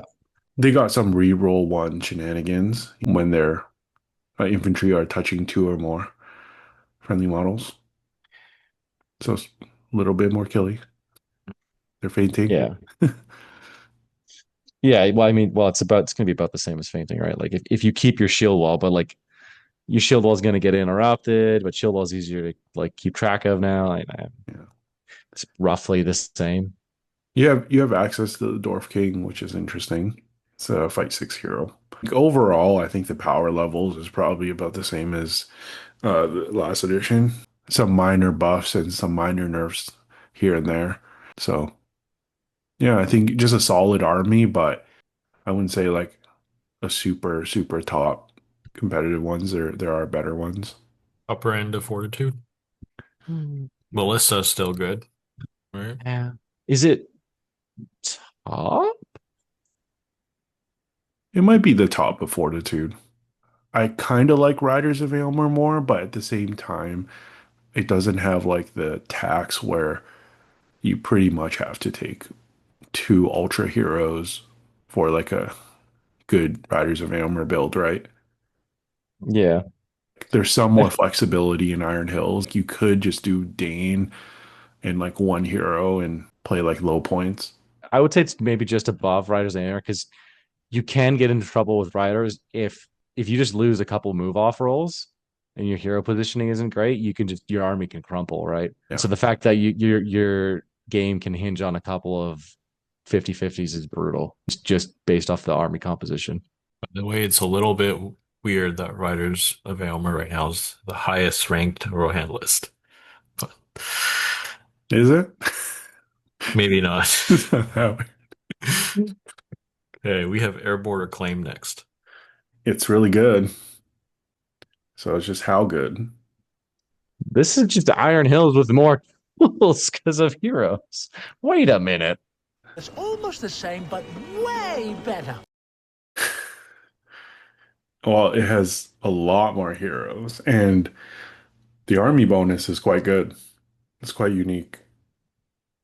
You can march and charge, which is pretty big for dwarves. You can get cheap heroes that can lead a lot of dudes, which is pretty good. And they're all really solid heroes too. Yeah. You can go like all hero for this, but I don't think that's the way to go. I think it is probably still more competitive building a regular dwarf army with select heroes. But this is kind of what I was saying. Like if you do go for an all hero Thorns company build, do this just because you get the defense, the high defense, and like the better rules. But yeah, I agree. I don't think that's the way you should do this list specifically. Getting all the troops, Thorin's sick, Thorin, Ori, and like a couple of the other two-hand heroes is solid. It's really, really solid. So Is it controversial to say that it's stronger than Iron Hills just because of the hero selection? Oh, And you still yeah. get the really good troops. I think it is. 100% it's in Valor. Yeah, but just Dane isn't as, Dane took a step down, right? Otherwise, you're kind of comparing Dane with the Thorns Company members. Yeah. I mean, I have heard the argument if you still take Dane in this list at high points just because the Fearless is really good. And Mm-hmm. he's still such a really solid base profile anyway, right? Like if you're only paying on foot, he's what, 160? Like that's still not bad for like a big dwarf hero for all of the stats that he brings. The bottom of Valor? I think I would probably even put this in between Reclamation and Minas Tirith, maybe somewhere Hmm. like in the middle of Middle, Valor. middle Valor. Yeah. Yeah, I'll put it there because it does have a proven track record, right? So far. Hmm. Okay. Army of Lake Town. Rip. Like they kind of got what they deserved, but like, fuck, dude. No, they didn't. So before we toss this like completely in the trash, I did get to play this in a recent tournament, and I was actually surprised at how surprisingly good it was. It's not great, but because like the warriors are obviously dog shit, but the hero synergy is actually quite good. Like the fact that the dwarves are re-rolling to wounds, Toriel is kind of stacked in that one. So if you play it kind of like I guess a little bit like Breaking the Fellowship, where it's kind of like a semi-hero hammer and you fill out warriors just to bulk numbers so you don't break. It's completely different than, how it was played in the past, but I do think it's a legitimate army. It's a real army. It's not a full meme. Yeah. Like, are you saying maybe in Fortitude somewhere or what? You're making me make the call, huh? I'm just looking at the Lake Town profiles, which is so It's damn just so bad. expensive. It's just so Yeah. expensive for the Yeah. basic troops that are just so big. Okay, I guess I will put this in minor, but I think uh Above Thorn's Company.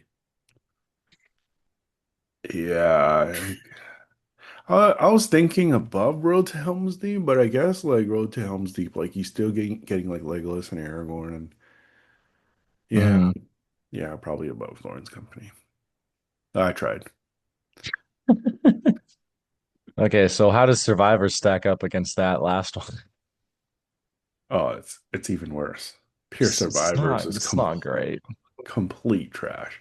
The militia profile got nuked. Bard, much worse, right? Yeah. D3 now.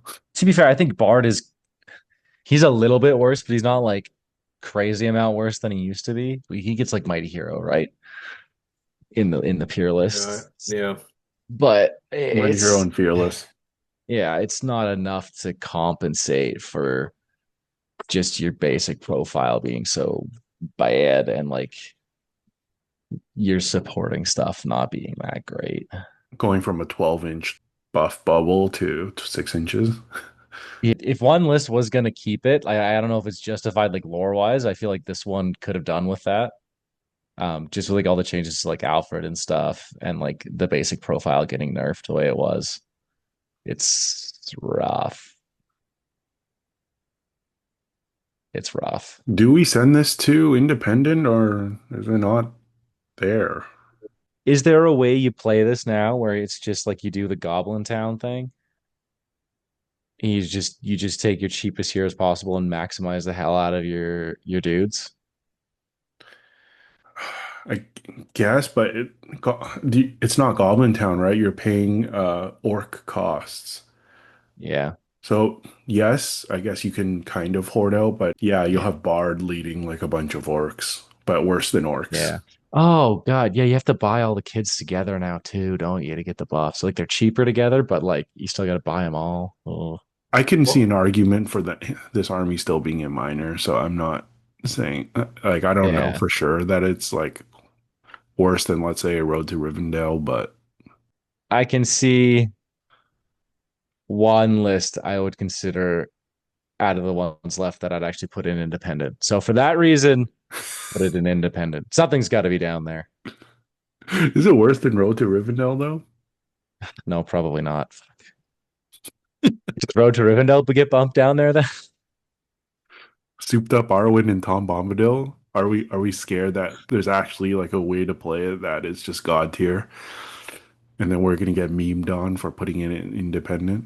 I mean, probably, but I feel like something should be down in independent. Like if you're ranking them all, yeah. so what do you putting Above, it so above Survivor should Road? probably be above Road, right? Maybe above Yeah. Fellowship. Pure I'm Fellowship is Pure I'm just Fellowship seeing good? what's in the list. They do still have Gandalf. They have access to all of his support ability. But I think Gandalf's a trap now. Like if you Yeah. go Yeah, Gandalf and Bard and like the kids to get Bard souped up, and then that's like captain, like getting town captain, probably, and then like just you're max getting out. close to 400 points, and you only have what is that like 45 slots? Mm, That's not great for a horde army. yeah. So it goes behind Thorn's company and Fellowship. Sure, Yeah, I think at low points. Oh, Fellowship yeah. probably can. I don't know. Might be hard to stop, It's right? close. It's close. With all the heroes. It's just everything being D3. Like you don't even have access to D4 in combat. It's yeah, Yeah. you guys are just gonna die. You need tons of them, but they're all just gonna die. All right, Garrison of Dale. Back when Dale was cool. Got better getting the knights. Still very good.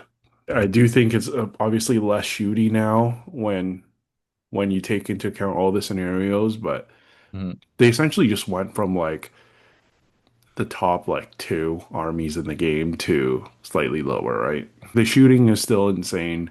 They still get lots of +1 to wound bubbles. You still have the numbers. Still And numbers. yeah, Yeah. they're still gonna stay relevant because the monsters are still gonna be so relevant, right? Especially with like dragons coming out and like cave rakes and all. I think they are a bit like on the slower side, you know, for the objectives. It's hard to score big with Dale, I think, but Even on the objective ones where like you don't really have a chance to fire your wind lances. Maybe for one turn you do, while the rest of the army runs up. You're yeah. still gonna run them up and then get bonuses to wound. You guys still think it's still legend? I think Mm, it's just the issue is that once you do get into combat with them, they just don't have a lot of answers, right? They don't have a lot of strikers, a lot of fighters. So it's, yeah, yeah. they're like solid troops, but, you know, I can see like a solid fighting force getting in, like a Easterlings or something, and just ripping them apart. Hmm.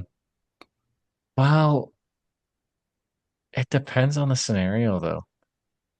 Because Yeah. if Dale gets like a couple rounds of shooting to get the big numbers advantage, it's yeah. Very top of Valor. Do we grant them the status of legend? I almost feel like their fate is very much tied to the fate of the Eagles. They're pretty They do close. go hand in hand. I wouldn't complain about it. We can put them next to Eagles. Okay. They do counter each other. Now we have Erebor and Dale. Meh. I have to think a bit like Which one was this one again? Yeah. It's really let down by the Dale side, the third age Dale side. The heroes are just super underwhelming for their points cost. Is it worse than Army of Put Thor? it, I think yes, so. Yeah. because the army building is stupid. Yeah, put it down there. Put it below defenders. Yeah. I fucking hate Yeah, I I do hate think the army it's building in this list. It's so stupid. I think it's Thank you. below You defenders. reminded me. You reminded me. Yeah, that's why I hate it. Is it better The than limits. Numenor? It doesn't have new like the banners. Yes, so because you still have like Iron Hills are still a really reliable troop choice. You still have some really solid hero picks, but it's not great. It's not exciting. It's not an No, exciting list. no, no, They no. don't have Iron Hills warriors, by the way. It's just warriors of Erebor, Grimhammers, and warriors of Dale. Oh, right. Sorry, I'm thinking of the. It's not defenders I'm of mixing. Erebor. Sorry, I'm mixing up my lists here. Yeah, this is the one with young Thorin, Dwalin, and Balin with Thor and Thrain, They're and both very similar. Yeah. and Girion. But yeah, this one has the stupid army building, right? Where you can only take like half of your bow limit if half of the faction specific type. Mhm. Yeah, yeah. So this is the one I was thinking of. That it's stupid. You essentially can only take 25% throwing weapons or bows unless you do a really weird comp. It's just unnecessary, considering the rest of the army is super underwhelming anyway. All right. Halls of Thranduil. It's crazy that the two Elven lists we put in Legend already. I mean, I love Halls of Thranduil, and they're still very good, but the no actual banner hurts them a little bit, but I still think they're probably the best good side non-banner army. So Uh, better than Mhm. Eagles. oh, that's true. I mean, I guess that's our joint ranking of the Eagles. You know, you guys pushed it up a little higher than I would want, but I put it at top of Valor, I think. yeah, I think I agree with that just because, again, I think Men of the West, I might like them a little bit better at 800, but Yeah. Halls of Thranduil can go low points. It's losing out a bit that there's more scenarios that have banners tied to it, but that was already the case, and it gained Sentinels now too, which have gotten better and it just has really good troop variety and hero variety. Yeah. And like, you know, we've had conversations about this. Losing the banner sucks, but at least you gain the free banner effect on Thranduil. So at low Yeah. points, you're actually like saving some costs, right? If you're Yeah. not playing a banner VP scenario, you're gaining an extra like two elves in your Mhm. army. Mhm. You make up for that by being able to afford more of like the tools and stuff that's in the list. And it does have relatively easy access to fight six troops. Limited fight six, but you still get like it's not hard to sprinkle a few in there. Rangers of Mirkwood. Shooty, Man, shooty. I mean, you can take a few more heroes now. Yeah. Some of yeah. the dwarf heroes. I think there's an argument to taking some of them depending on the points value, just so you have something that can plug up a gap in combat, but they don't have synergy with each other. So also just going pure shooting is still really solid. Yeah. They were, you know, a little bit underrated before, and I think it's pretty solid, probably on the higher side of fortitude, I would say. Like what, like around Realms of Men? Yeah. Because I think you can do some annoying things with them. Mm-hmm. Is it better than Riders of Theoden though? Maybe. Yeah. I think. You get a juiced up Legolas. Mhm. Yeah. And shooting is, I think, in the current pack, I'd say that it's more even now, where like before the only six scenarios, it was good in most of them. Now it's like lower percentage scenarios, but shooting's still very good, right? Mm-hmm. But there are a lot more scenarios where you have to run forward to score points early to have a chance to score. And actually wait, did this one didn't gain Sentinels, did it? No, it did not. And Didn't gain- the dwarves don't have March. not in their profile. Yeah, So you have to there's pick up the captain. no, the captain doesn't No, have it. captains don't. They Oh, have accuracy. The ranger mm, captain does not. Yeah. Yeah. It's going to be forced to fight a lot more than it wants to, even though it does have a lot of things to like help compensate for that. It's a yeah. bunch of expensive D3 models. Not having sentinels is big. You have to play this Mm. in Adepticon, right? Yeah, but that was when we had the 6 scenarios, right? Yeah. We're playing Fog of War and we started 24 inches apart, right? Like that's like a pretty ideal situation for it, right? But if it has to start up on the line, like if you're playing There, Contest of there, Champions or like Seize the Prizes or something. there is a lot of like scrambling towards the middle, but at the same time, most of them are still 12-inch Yeah. deployments. The fact that they can't bring Sentinels and no March, I think brings it down a little bit actually for me. But I do think it's still better than like a Garrison of Ithilien and maybe below Fangorn then. Yeah, maybe just scenario wise and stuff. It kind of just feels like if you're going to go shooty, it's probably a little bit more effective than a Garrison of Ithilien. Okay, yeah, sure. Battle of the Five Armies. Yeah, this one is pretty good. Shirt's favorite. Yeah. I haven't run it since, I guess, the drop of the new stuff. They didn't gain too much, but yeah, I think it's just Quiet here will do more work. Squick here with a bunch of efficient options and solid troops. It's a tight, I would say, top. I do think this is probably top three here, but it's hard to kind of rank what is one, two, and three. I'd I probably think, put it above Rivendell, but I don't know how it compares to the other two. Is yeah, that what you're saying? Yeah. Based yeah, on yeah, our yeah. last video, this was the ranking. That's probably Sure. right. Yeah. The weakness of it as a soup list is that it's race specific, right? And Mm, only dwarves have access to the banner. So you almost mm, feel like you need at least one dwarf hero. And then, you kind of really want Legolas and Gwaihir, and then that kind of pigeonholes you to a certain build, right? So even though yeah. you think you have a lot of options, you don't actually. So yeah, Yeah. it's still very good, but there's actually less options than you think.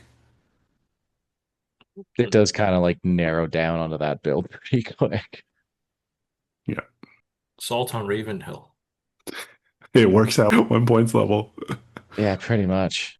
It seems good Probably if you can use it at 650 though. it's one of the better like all hero lists. Does it go above or below Numenor?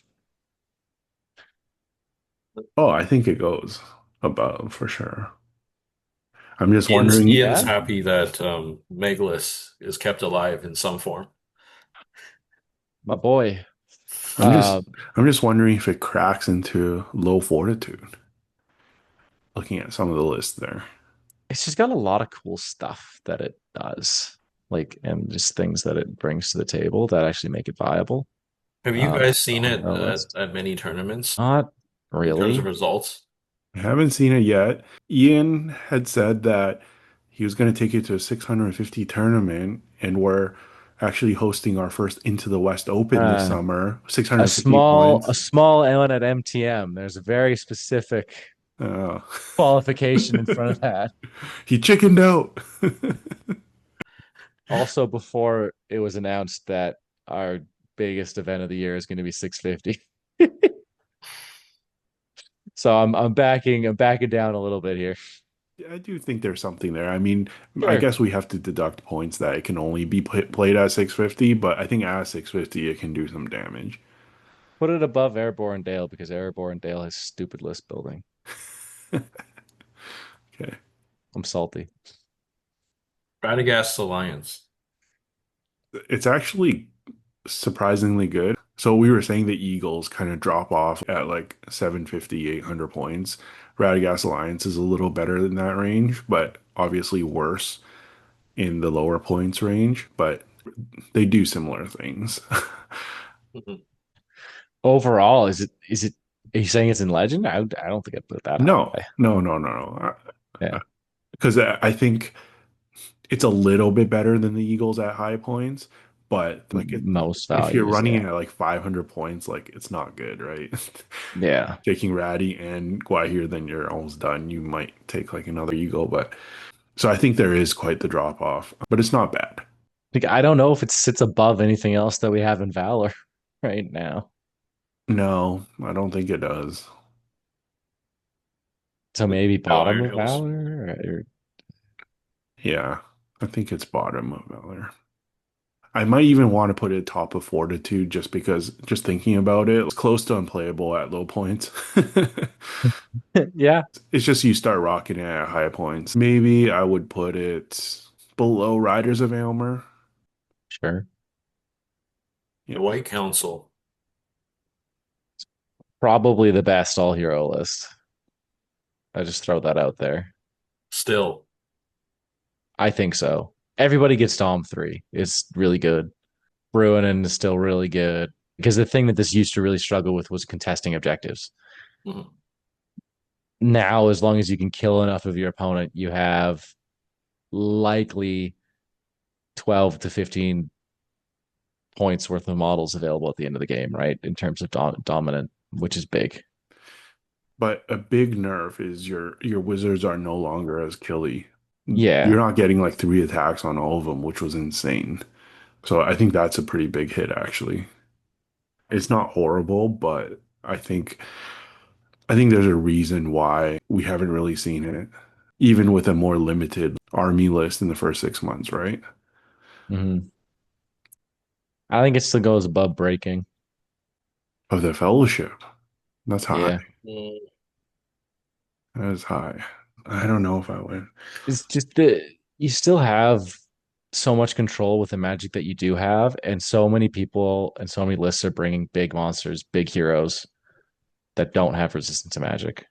So you're shutting down a big portion of the enemy list and just doing your big heroes are doing whatever they want to do. But it used to be that like you could cut through hordes because all of them were basically 3 attack heroes, but now you basically only have Elrond and Galadriel. That's as like fighters. Gandalf is like Yeah. a kind of fighter, right? Like I don't know. That's But Ratty is still basically because he still has Sebastian, right? So he's still throwing 3 dice plus the reroll. You don't have the points to bring the sleigh, right? Most of the time, no, No. I don't think so. Yeah. I think around somewhere in the middle of Fortitude, if it yeah. was up to me. I think I would prefer breaking the fellowship, but yeah, sure. I think around there is good now. Hmm. Yeah. Okay, now we're on to Armies of Middle-earth. We have Battle of Bywater, which This is Meme is the list. one with the meme. yeah, like the scouring of the Shire, the Yeah. list. Yeah. Do you want what is it like 10 Rangers of the North and 80 hobbits? Is that what the list is? Something like that? I think at 800 you can easily get over 100. Yeah, gross. No, this list doesn't have Rangers. It's just all the Hobbit heroes. I think you're thinking about the Oh, I'm thinking of the wrong Banderas, one. the legacy one. Oh, Sorry. the Yeah, Battle I'm of the thinking of Yeah, Greenfields. I forgot what I am again. this is the one where it's like all the named hobbits. Oh. So Yeah.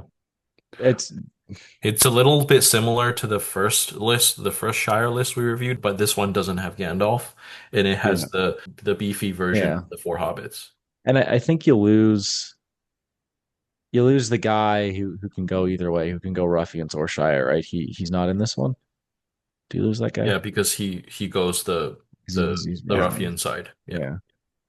Which like I think the big one here, the big difference is the ambush special rule, right? Like, I think that's pretty big because hoarding out hobbits, yeah, sure, nice. But Mhm.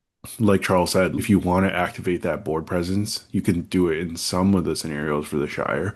But in something that you might need to run towards the center of the board, Mhm. Battle of Bywater does 100% better. And it's scary too, right? You ambush on top of it and then they have to kill you off the objective or something like that. So, The yeah. traps are just annoying to plug up space and slow the enemy down. Mhm. Yeah, so I think this one is exponentially better, even though it doesn't have like Gandalf and certain heroes. But does Yeah. it still just sit above the Shire? Like No, I I think this is a legitimate army. Saying upper row of fortitude. I think it's upper row. Uh, if you really had to fight, you still have that weakness, but they are better. Like the ambush is going to help you in quite a few scenarios, and pretty sure in all the Maelstrom too, right? What do you guys think about above Fangorn?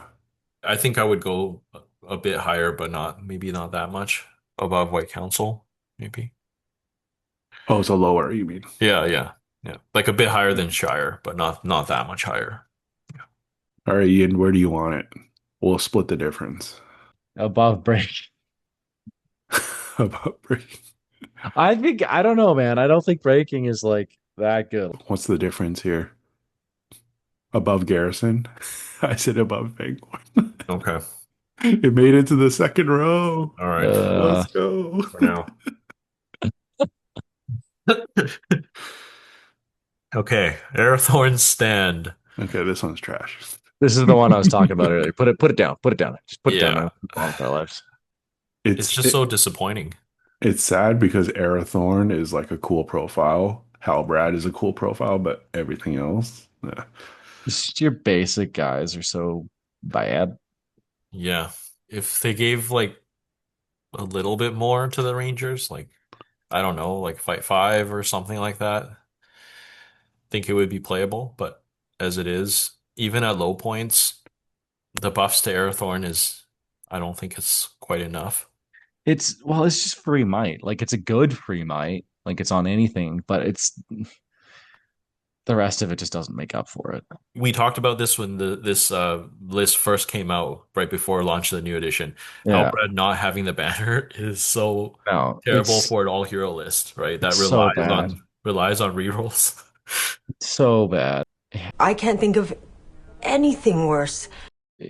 You really, really feel the Rangers of the North just not being a good profile. Like there's other lists where it's kind of compensated for and you get a lot of other bonuses and things that make up for it. But in this one, it doesn't matter if they go to 2 attacks. You're stuck at 2 fight 5 heroes in an era where strike is just so not great. And they're like 2 wound, 1 fate heroes as well. Mhm. Maybe at like 300 points, you can do something with this. So do you guys think we should bump down Road to Rivendell to join them in Independent? Let me take a look at Road to Rivendell again. I think I mean, might play Road to Rivendell instead. It gets cool stuff though, like with the Bombadil and like is Glorfindel potentially in it now too? No Rivendell. No. Aragorn gets a free march. I don't know how much that does, considering he has the free might. Yeah, Arwen goes 3 attacks is really good, and then you can use Frodo's Might Will Fate, resistant to magic. Arwen's fearless with Frodo on her, and reroll casting, and they get the cover of night if you want. They have troops now with Gildor, right? Yeah. Mhm. Yeah, exiles. Yeah.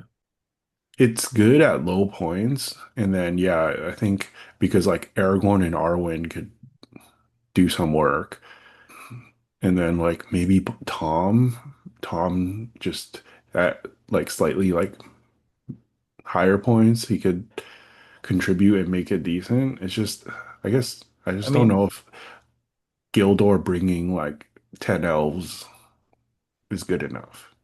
You can slip a banner in there too, right? Yeah. Yeah. Can't get the banner, yeah. But you don't have the wall of like strong heroes that Breaking of the Fellowship has, right? Yeah. Mm-hmm.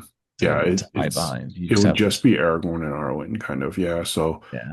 And yeah, what are we arguing here? Like, if it's better than Arathorn's stand.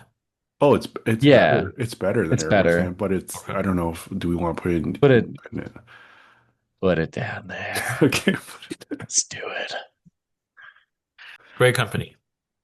See, this is what's so funny about Arathorn's stand is like there's another list literally right after it in the rule book that's basically the same thing but just so much better, and it's still not that good. It's not great, but yeah. I guess like comparing it to like an all hero list, it's probably around Assault on Ravenhill, I would say. You even run Rangers of the North in this list? I don't think you do. I, no, Now, maybe like one for like now, electives and stuff, yeah, but yeah, but now that like the twins are in there, like you just take the free lightsaber and you're happy. I think I do like the Assault on Ravenhill like bonuses a little bit better though. So I'd probably put Grey Company below that. Yeah, Great well, the Company thing has is, banner VPs though. yeah, I and think it's a Assault on 6-inch Ravenhill banner. does too. Oh, Does it? I think there's something that Oh, gives because Thorin, Thorin, yeah, I think he counts like as sounds a familiar. real Yeah, banner or something. yeah. okay. Never mind. It's a weird one. Mm, He only gets that in this list. And he's a 6-inch banner. hmm The Great Company is more flexible at more points, but I think Assault, the synergies are kind of crazy in that list. yeah. Like so, just below Assault. Yeah, I would say so. Screw Erebor and Dale, right? Flacco. Yeah, that's Drop them right. down. Third row. The Bjarnings. It's a pub stomp, you know. People are scared of It's them. it's still good. They lose the banner effect goes down a little bit, but like you're still gonna have good banner coverage over most of your line at the points values you're gonna be playing this at, right? Like, and the two monsters got better. The two bears just got better because all the monsters got better. They picked up dominant, which is fantastic. Bottom of Valor for me. Still that good, you think?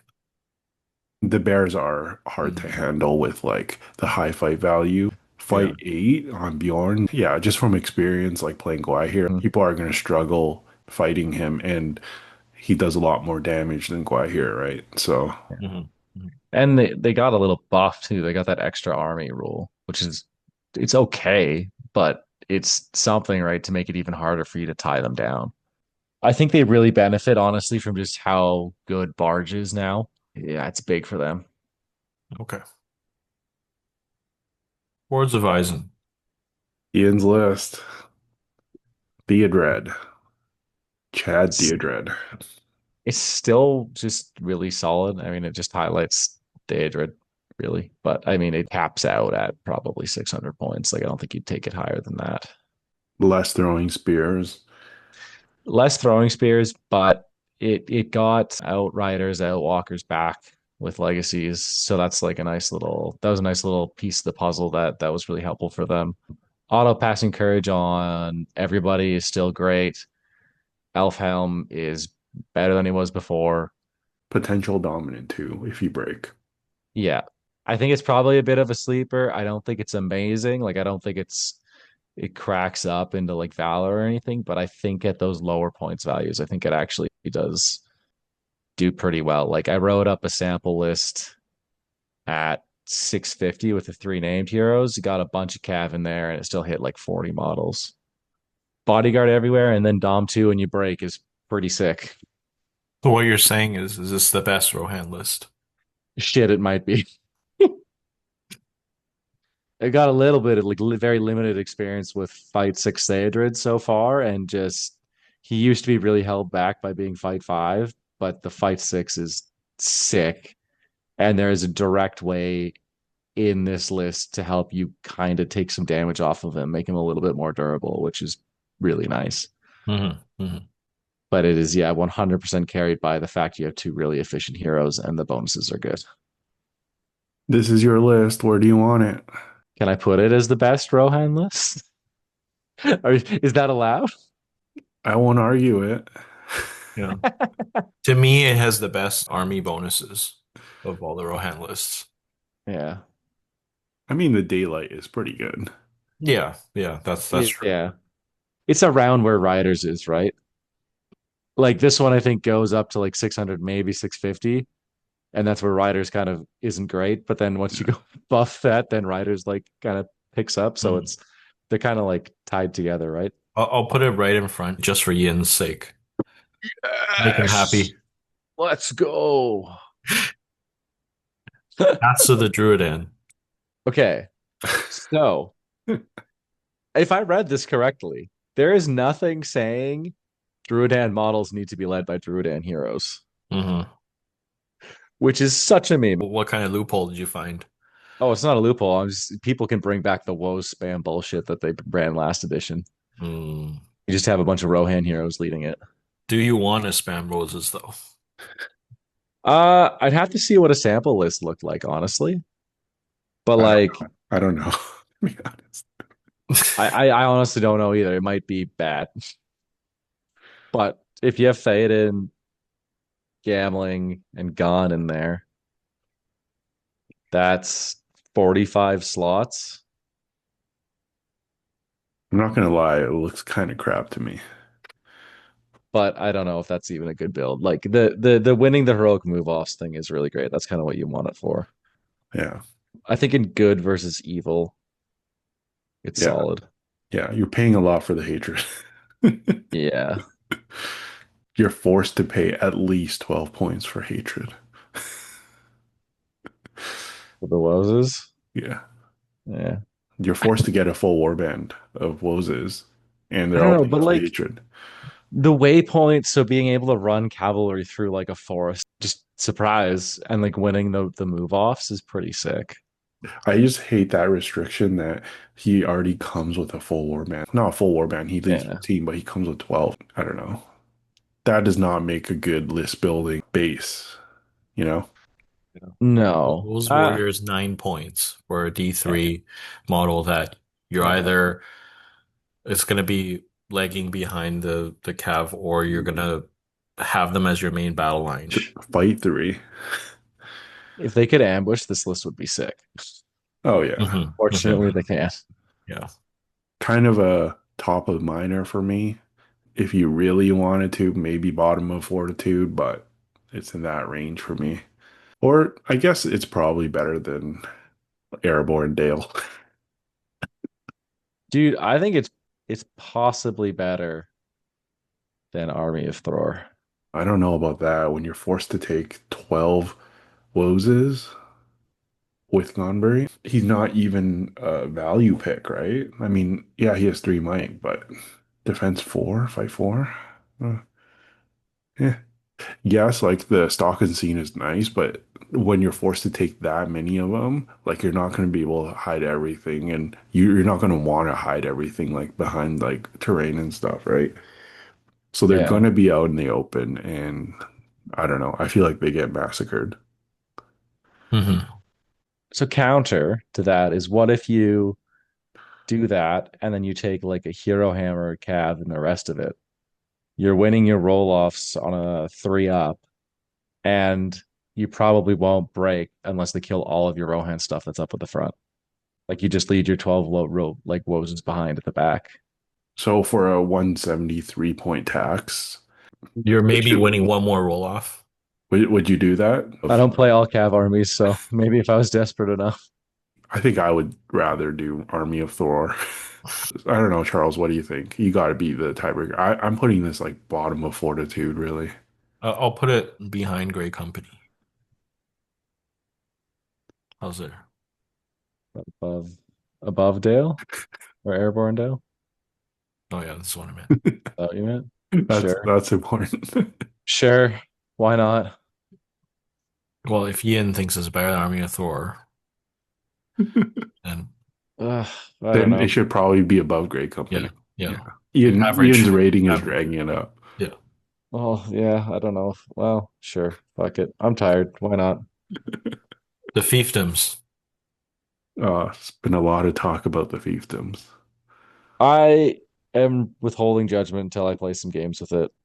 It looks really bad. It might be really bad, but the possibility of having an entire pike block getting +1 to wound is very enticing. Back in the old days, one of my favorite lists was the fiefdoms. This is like 2 editions ago because you could piercing strike in the front rank up to strength 6 and 2-hand, and you killed whatever you were fighting. So if you have your entire pike block getting +1 to wound, that's probably better than that. So I think there is some decent potential to that. However, so much of the shit in this list is overcosted, and it makes it really hard to list build. Yeah. And the fact that to unlock troops, you have to get certain heroes. Yeah, yeah. Then the nice thing is they're not restricted to the war bands once you do, but having to do that just makes the list building janky. I think it's fine if you're including the men at arms, because then it's you get a spear option that's not locked behind one of the other heroes. But if you're going to an event that's like not doing legacies, then the list building gets really freaking janky. I think it's low end of fortitude. I'm not going to dispute it. I feel like once we get some games and some playtesting in, then I think it might move up to higher in fortitude, but I don't think it's going to escape fortitude. Maybe below. Yeah, we could put it there. Above paths. I'd put it.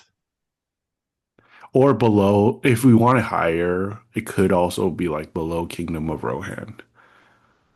Yeah, I'd put it somewhere up there, I think. It still has a lot of like options, right? Like you still can select a lot of things, and like it does still have some very solid profiles. The Grief of Eomer. This is it's not bad, but it's kind of like a budget battle for Nos to me. It's kind of what it feels like. Also, like one I want to withhold judgment on until I see it played and play with it a little bit.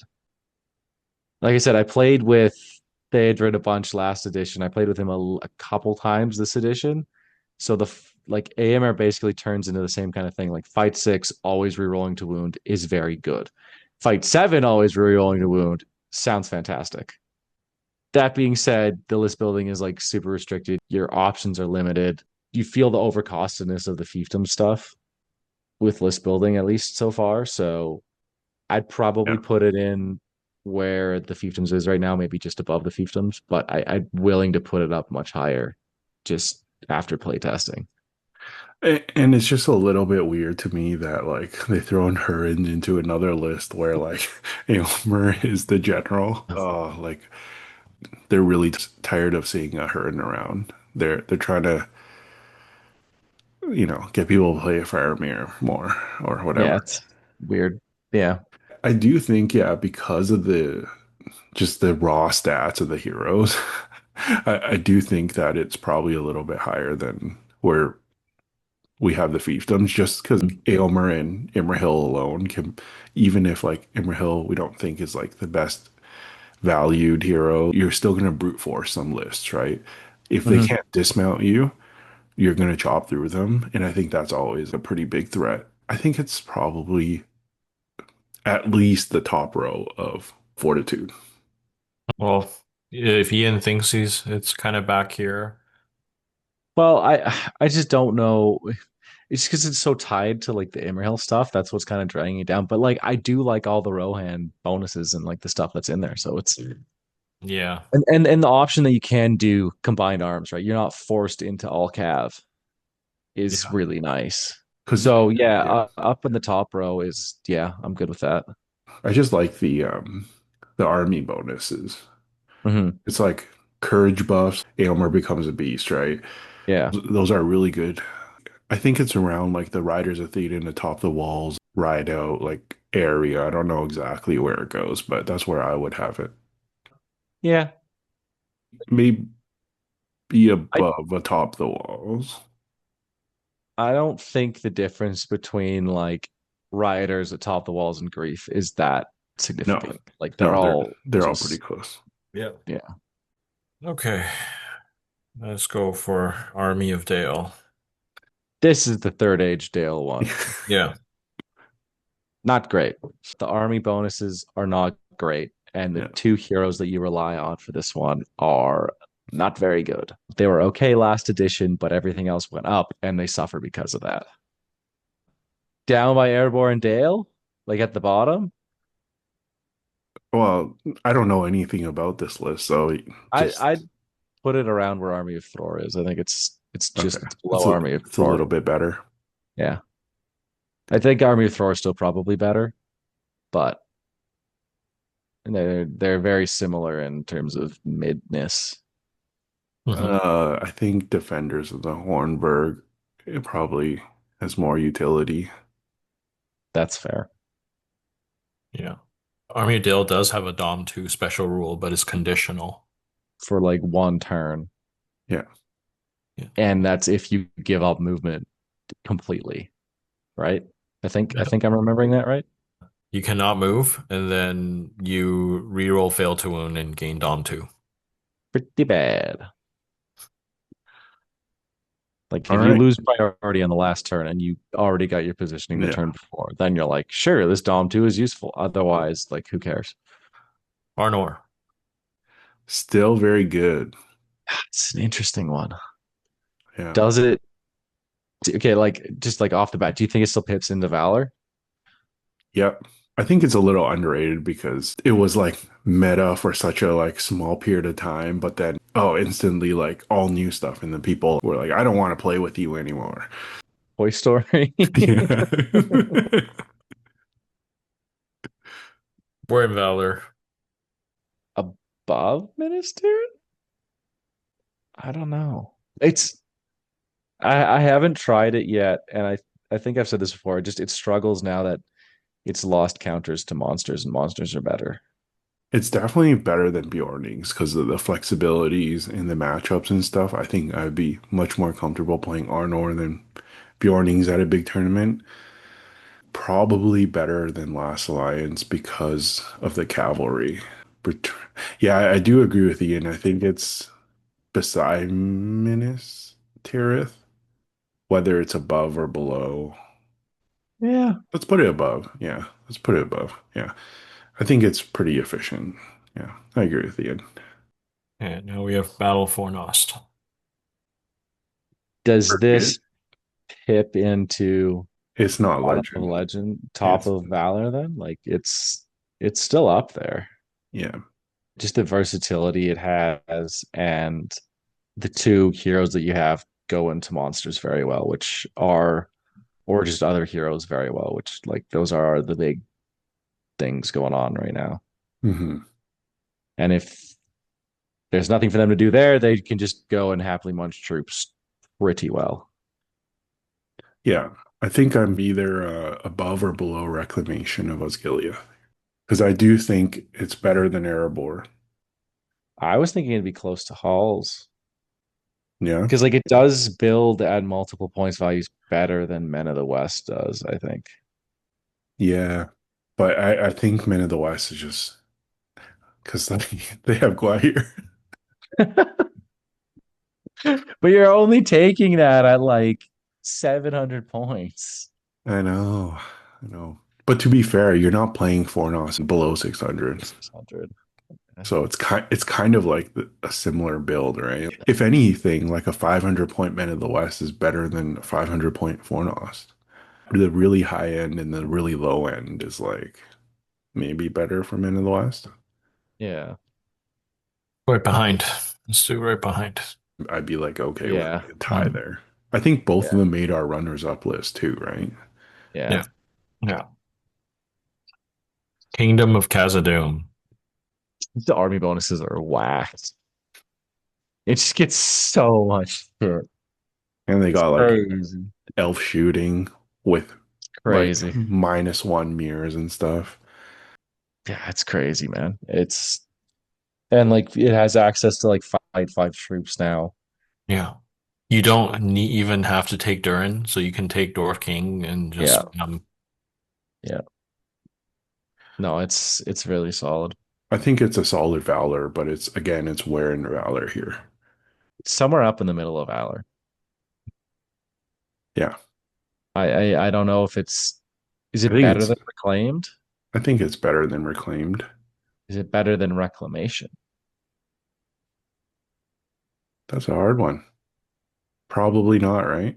And so you get more utility with Reclamation because you can get like Cav and stuff, and like the only thing that really has is Cav. Oh, and spears over this list. But this list gets really good board presence. And then because of the army bonuses, even a couple dwarves by themselves are a legitimate threat. Yeah. Or And are going to be really hard. it's gonna outshoot Reclamation too. Yeah. All right, we'll leave it up to Charles. I'll put it right in front. Ooh, spicy. Hot Maybe take. I'm just fear mongering here. Time will tell.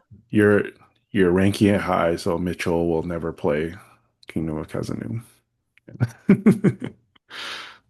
Army of Erebor. The the +1 to wound on the spear Yeah, supports. Yeah. Alone, that special rule alone bumps it up. It's really good. Yeah. Like you're gonna need to have a solid pilot behind it to get the most out of it. Just managing your board presence and playing the objectives, but the raw killing power is yeah. kind of crazy considering you can get like fight six heroes that are all around 100 to 120 points, and you can get so many of them and just so many troops to fill out. It's not even a technical way to get the +1 to wound. It's easier than all the ones that say Yeah. outnumber in combat. Like this is just literally just fighting a battle line. Your your battle line crashes into theirs, and then half your guys get +1 to wound. Right? It's to me the best dwarf list. It's the one that cracks legend for me. I'm willing to put it at like bottom of legend. If you do go for like that build, like you don't really get them. It's hard to get a march in there. I would argue. I mean, it might be a little bit early, but I might even put it above Dale and Eagles just because Dale and Eagles are great, but they're to me like very skewed and one-sided. They have bad matchups, they have bad scenarios. But Army of Erebor, the only thing is they're a bit slower. I think I've said this, but I think they're the best battle line in the game now. So I don't know. And maybe I'm overhyping them having played one whole game with them. But Well, I thought they were great. I also only have one game with them, but like in the game that I did have, I just like it just walked through a Dragon Emperor list, which we also would consider as one of the better I walked shield walls in the I game. walked through a Last Alliance battle line too. Yeah. I, Yeah, exactly. So that's what I mean. yeah, it's just all the fight six heroes that are really solid and they all have strike and they're durable. So like going into the other big bads, they can stand up, they can occupy time. I mean, also the thing is like if you put it into like Garrison and the Eagles, I think it has the tools to just go right through both of them. And it would just come down to how you play the objectives. Yeah, if they don't get shot down by Dale, then they're gonna crush Dale, right? But they need 6/4s on the Dale, right? Yeah. Just more so the wind lances, I right? mean, need the Wind Lances, yeah. Yeah. Yeah. I put them behind Rivendell. Is mobility even a I mean, issue? Because they have goats, and then there if you goes. if you just take Dwarf King has March. I Yeah. mean, it's cheap enough that I think I was only playing maybe 650 or something, but you can easily get like Glowing Gimli and the Dwarf King. It's Yeah. not like a hard build. Even Thorin the Third, he's cheap enough. And does he have? I don't think he has March, but No. like that was the build that I did was Gimli Glow and Thorin the Third. And I had 28 models and I want to say 2 cav, Mhm. which is still really solid when everybody's D8, basically. Yeah. So The fact that you can also take Nori, but we haven't even talked about him. Like Nori's one of the yeah, most efficient heroes in Battle of Five Armies, but yeah. he's not even like a first choice in this army. No, I think he's like your fifth choice unless you're building at a weird points value. Okay, am I being a bit too crazy if I say it might be better than Rivendell too? That's hard to say. Because I'm just thinking like the hero builds, right? Like I like the heroes as much as I like Wrath. You're playing it for Arwen and Elrond, right? Some of these dwarf heroes are pretty insane. I guess they're more unproven, so let's leave it here before I go Yeah. too far. Yeah. To be determined. Okay. Final list in the non-legacies, we have Defenders of Erebor. This is the one where you need to be trapped to have the hero combats. Oh, Yeah. this one's kind of BS too. This one just It's reminds me of Erebor and Dale as well. yeah, but it's not as It's bad. it's better, yeah. It's a lot better. You're taking Dale, but they don't get the 3+ shoot. They get the reroll ones if they're fighting close to each other. The dwarves and men. The heroes are banners, which are or banner effects, which is like Mhm. the nice thing, right? Yeah. If you just take Dane and young Thorn, and then whichever, probably Bard, because he's just the better out of the two heroes, and then you just spam out Knights of Dale and then like Iron Hills Warriors, you've got a really solid battle line again. But you could just do the list we just talked about and have +1 to wound all the time anyway on your back rank instead of having you to be charged in the front rank. Yeah, fuck. I think it still has some potential. Well, this one you have to take at least one Dale hero. Yeah, which is why I think you go Bard, right? Because he's just the better choice out of the two, and he's a little cheaper. And then you want to take Thorin the third anyway, because Thorin the third's probably the best hero profile you have. You have Nori. But you have to take. Oh, actually, do you have to take? No, Oh, you all just need Iron one Hills unique. keywords replaced with Oh yeah. Oh yeah. Okay, interesting. But you probably like if you're going Bard too, because you have to take Bard or Brand. Bard's just the better one out of the two. So then you'd want to go Thorin 3 because he's a solid hero anyway, and he also triggers the special rule with Bard. Yeah, and just the extra banner effect. But yeah, I mean, regardless, I think this one is mid, right? Somewhere in the middle. So somewhere like middle line. You can get solid troops and you can get basically banner effects everywhere because you're gonna have two heroes that give banner effects at least, and probably another actual banner just for the points. It doesn't force you to take 50% of your army Dale, because if it did, it would be a lot worse. But yeah, maybe better than Garrison of Ithilien. Yeah, I'm okay. Yeah, somewhere around there. Like, having all those banner effects over like a solid battle line is going to be pretty good. The other bonuses or whatever, but And now for the legacy lists, we have Battle of Green Fields. The So meme.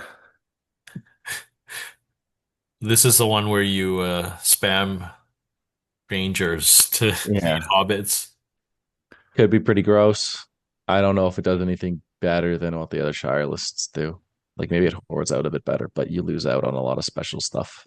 Horde bows. I mean, the fact that there was a small freak out by some of the local TOs when they saw this list was hilarious because I don't think, there's any issues with this one, but just seeing like 100+ models with like 40 bows. It looks scary. It really does on paper until you see it on the table and you see somebody try to move 100 hobbits that only move 4 inches a turn. They hit a bottleneck and they're stuck there the entire fucking game with like a third of your army just doing nothing because they can't run out of this little gap because you just can't move stuff out of the way quick enough. Yeah. I agree. I don't think it's better than Bywater. No. The Bywater is the best Hobbit list because you can jump anywhere on the map, right? There's a lot of objective play. I don't even know if it's better than the Shire because the Shire has way more hero options. If it's like just below the Shire, I think that's probably fine. Better than Army of Thor. Like these are legit armies. Oh fuck. Well, maybe not. I don't know. Because there is still something to be said about that build that everybody was freaking out about at low points, right? If like the one with 100 models was at like whatever 700 points, but if you go down to like 500 and you spam out again, you're still getting a lot of models, and then it is scary. Do you think that Dom 2 rule ever comes into play? It's like 3 inches of Banderbus, get Dom 2. And hold ground could be scary. Like how many hobbits can you fit 3 inches around him? If he lives long enough. He's still he's like D4, 2 wounds, 1 fate. Yeah. That horse is going to be a pseudo fate for him. Yeah, I'm okay with right behind the Shire. Okay, Fields of Kelbrant. Ooh, this is the spicy legacy one. Yeah. For good side at least. Those suns are looking real nice. Yeah. And Earl the Young. Earl the Young's pretty efficient. Yeah. Profile. The combo of those two profiles together is looking pretty spicy. Yeah. It has to be Valor, I think. Let me pull up the list here. Because even the King of Men is decent, right? You're getting King of Men, Minas Tirith Warriors. Yeah. Minas Tirith Warriors are great, like we said, and then you have the Sun's Cavalry. Insane. Yeah. Could be cracked. You can only take one King of Men, so you might be stuck taking captains if you wanted more infantry. Yeah, but that's That's okay. That's yeah. not even that many points, right? Like Oh gosh. you're gonna do like a captain Minas Tirith almost every time because Mhm. Earl and the King of Men is like gonna be a little But over 200. Yeah, yeah. dude, I forgot about that charge of Earl rule. Yeah. That's gross. On the Suns, fight 5. Oh my God. Like I would consider double banners in this list just for that one turn where you get the line like the heroes and the Suns charging in, just to make sure you win as many fights as possible and have your whole line covered. Hmm. Because if you win 70% of those fights, you're throwing 6 dice with the Suns re-rolling. That's disgusting. Yeah, you're killing Strength. That's strength two 4. each. Yeah. Yeah. Gross. And then if you have that much cavalry, you have good objective play too. And like a solid block of Minas Tirith to just run up behind. Oh, and they have Citadel Guard, so they can leave guys sitting back. Yeah. To me, this could maybe top of Fortitude. What do you guys think? No, this is Valor. Valor? 100%. I think it pips into Valor, yeah. I think this is like crazy good.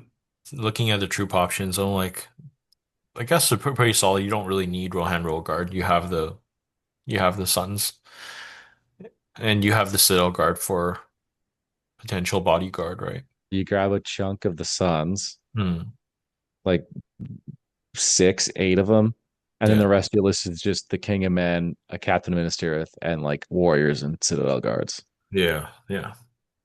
It's just and like it's just a chunk of guys to just like hold and like maybe sit back on objectives. Yeah. Yeah. I don't know. I think I'm around like where Fornost is. That high, hey?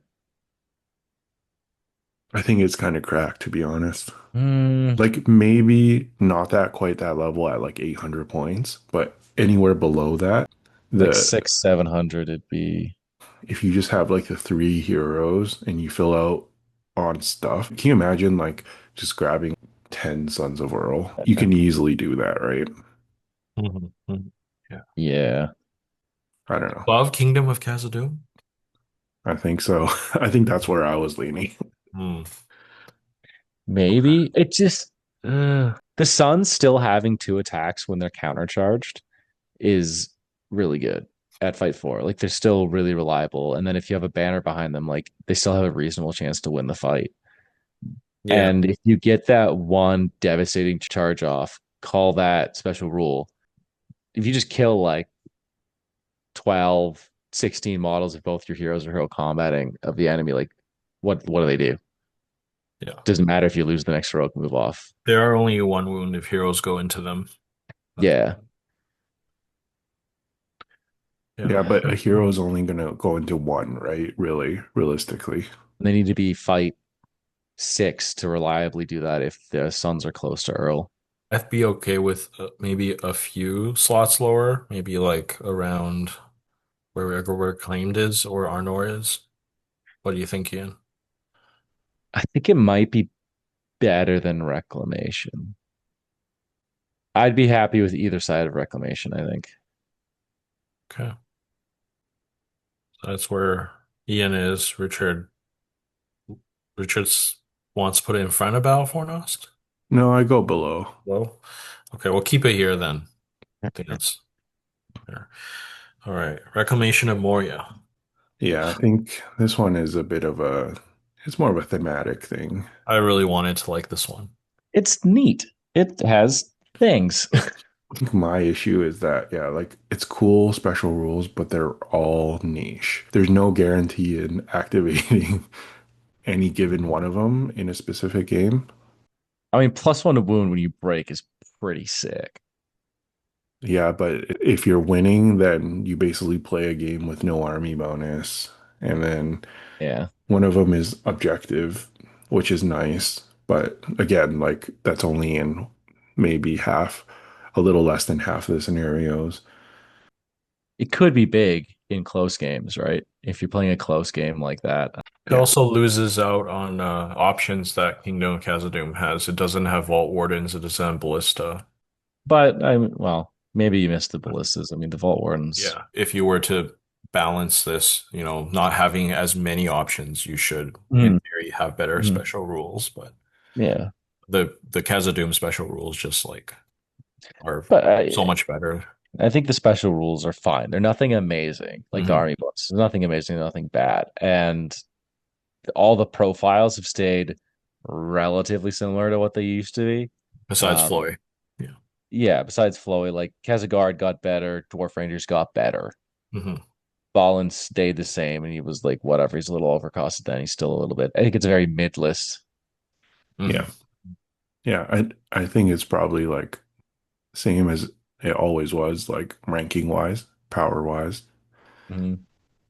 So Around breaking or Are you yeah, announcing it? around this area, yeah, I think yeah.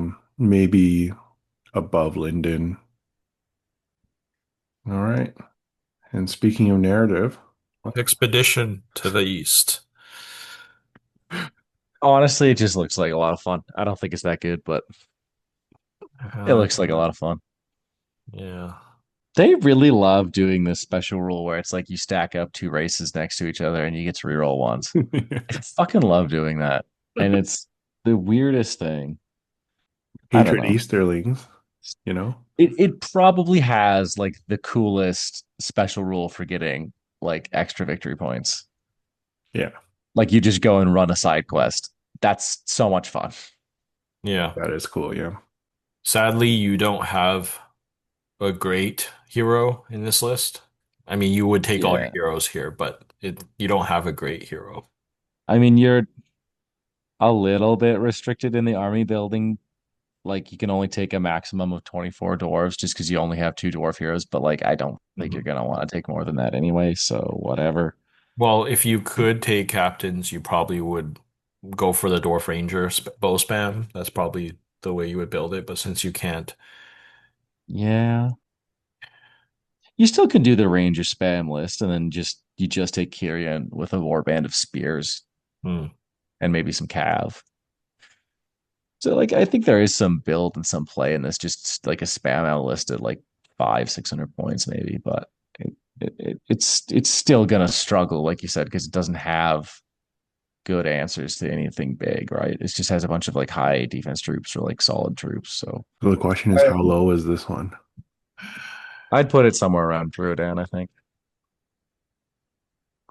Really? Oh, I was going to go minor. yeah. Yeah, I was gonna go Oh, minor. mine. Just hero choices. I Oh, mean, the troops aren't all bad, right. but the Never heroes are. mind. Put it below Numenor. Numenor needs to have a win. I think it's worse than Army of Lake Town because I'd rather have the heroes than Army of Lake Town. This is essentially just like the 2000 strategy. Yes, you get like Warriors of Minas Tirith, but literally that's all you have. No one's going to be afraid of any of your heroes. They're going to walk over you.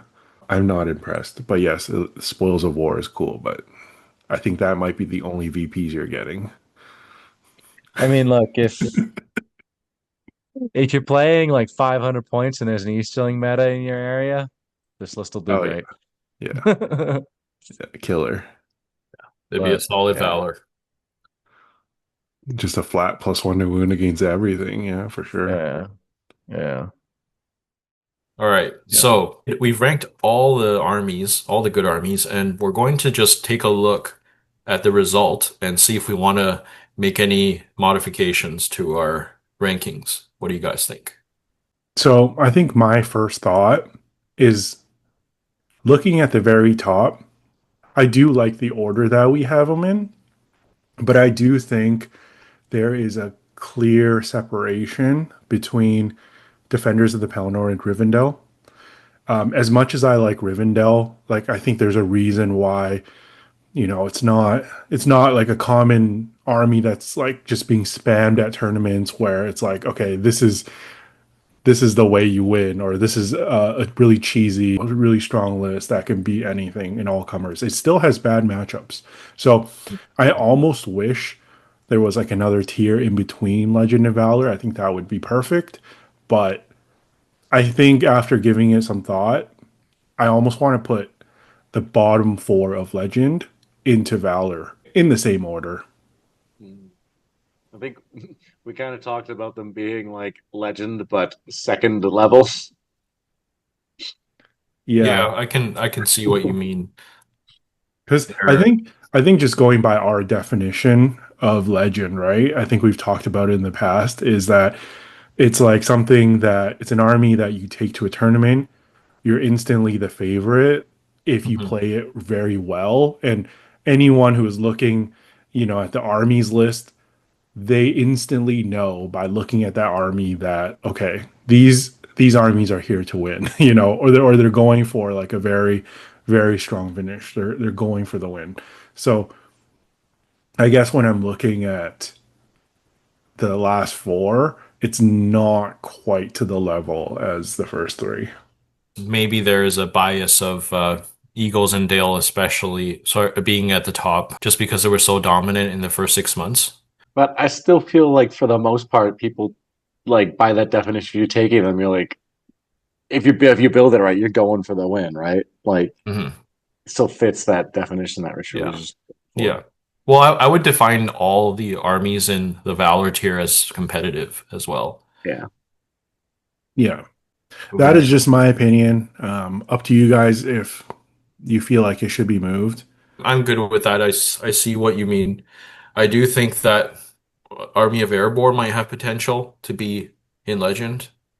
Looking at it, this is my thinking. Rivendell and Army of Erebor have potential to be in Legend, but I think they're being untested.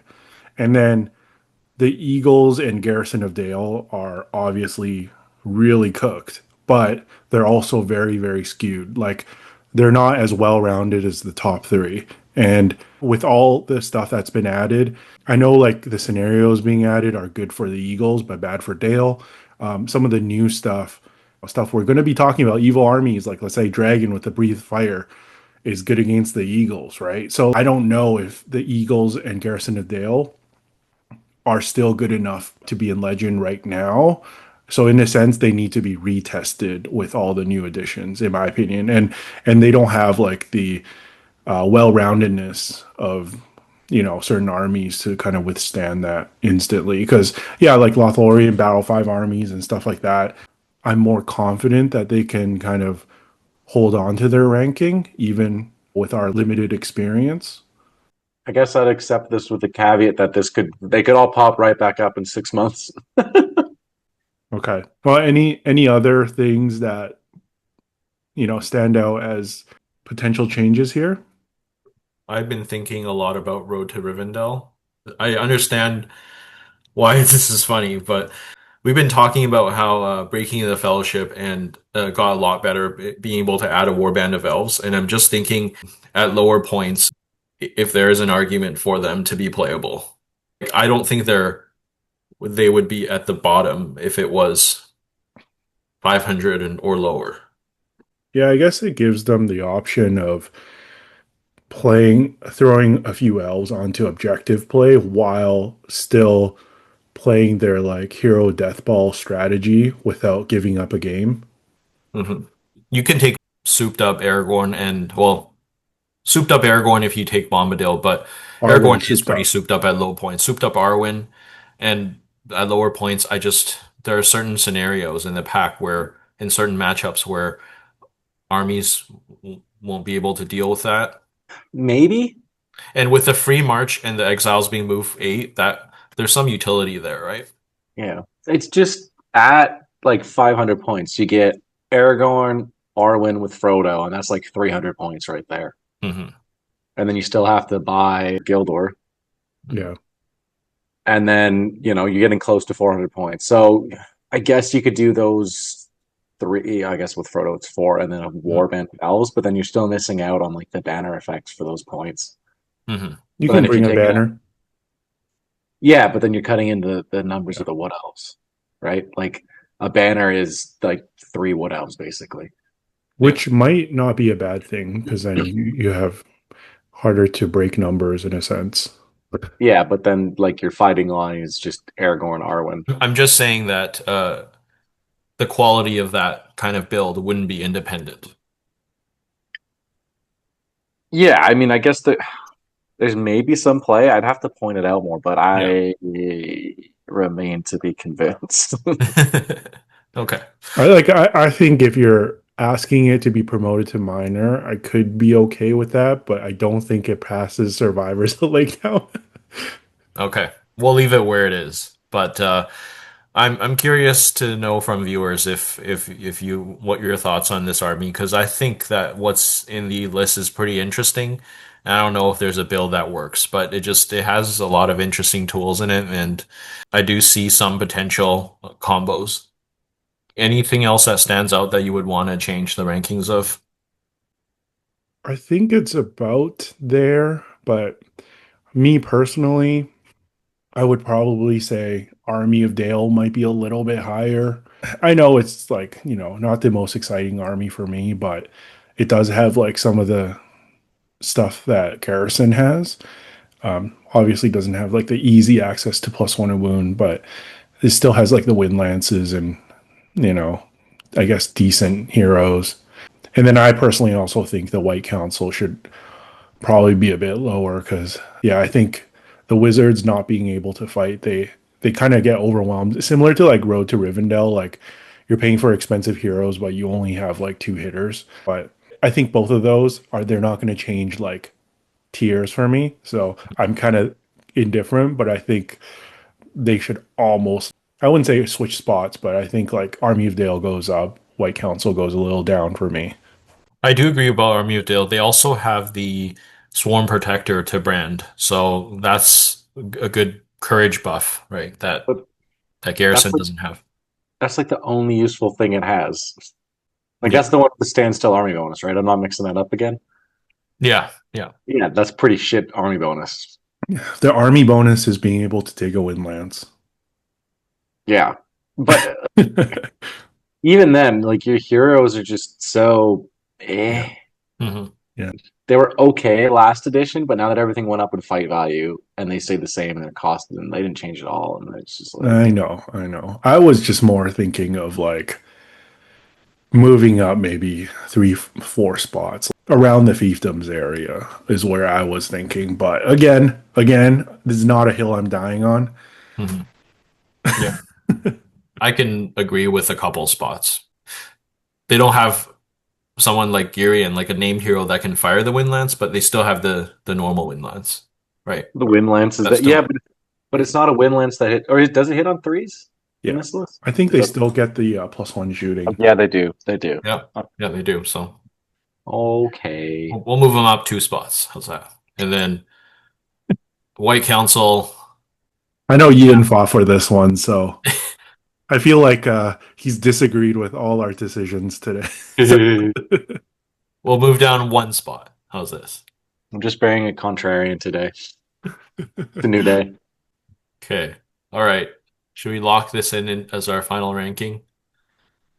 Okay. So, yeah, we want to hear from all our viewers. Let us know what you think of our rankings of all the good armies. Shout out to our awesome Patreon community. Check out Patreon for more details, which includes extra perks like extra content and custom dice. I also want to shout out our sponsors. Check out the Baron of Dice website for a wide range of dice, including for Middle-earth. And check out the Mithril Brush painting contest dedicated to Middle-earth. We're doing a giveaway for all patrons who've entered by the end of the year. Links in the description below. Thanks for watching. Thank you to our patrons. Thanks to Brandon, and we'll see you next time.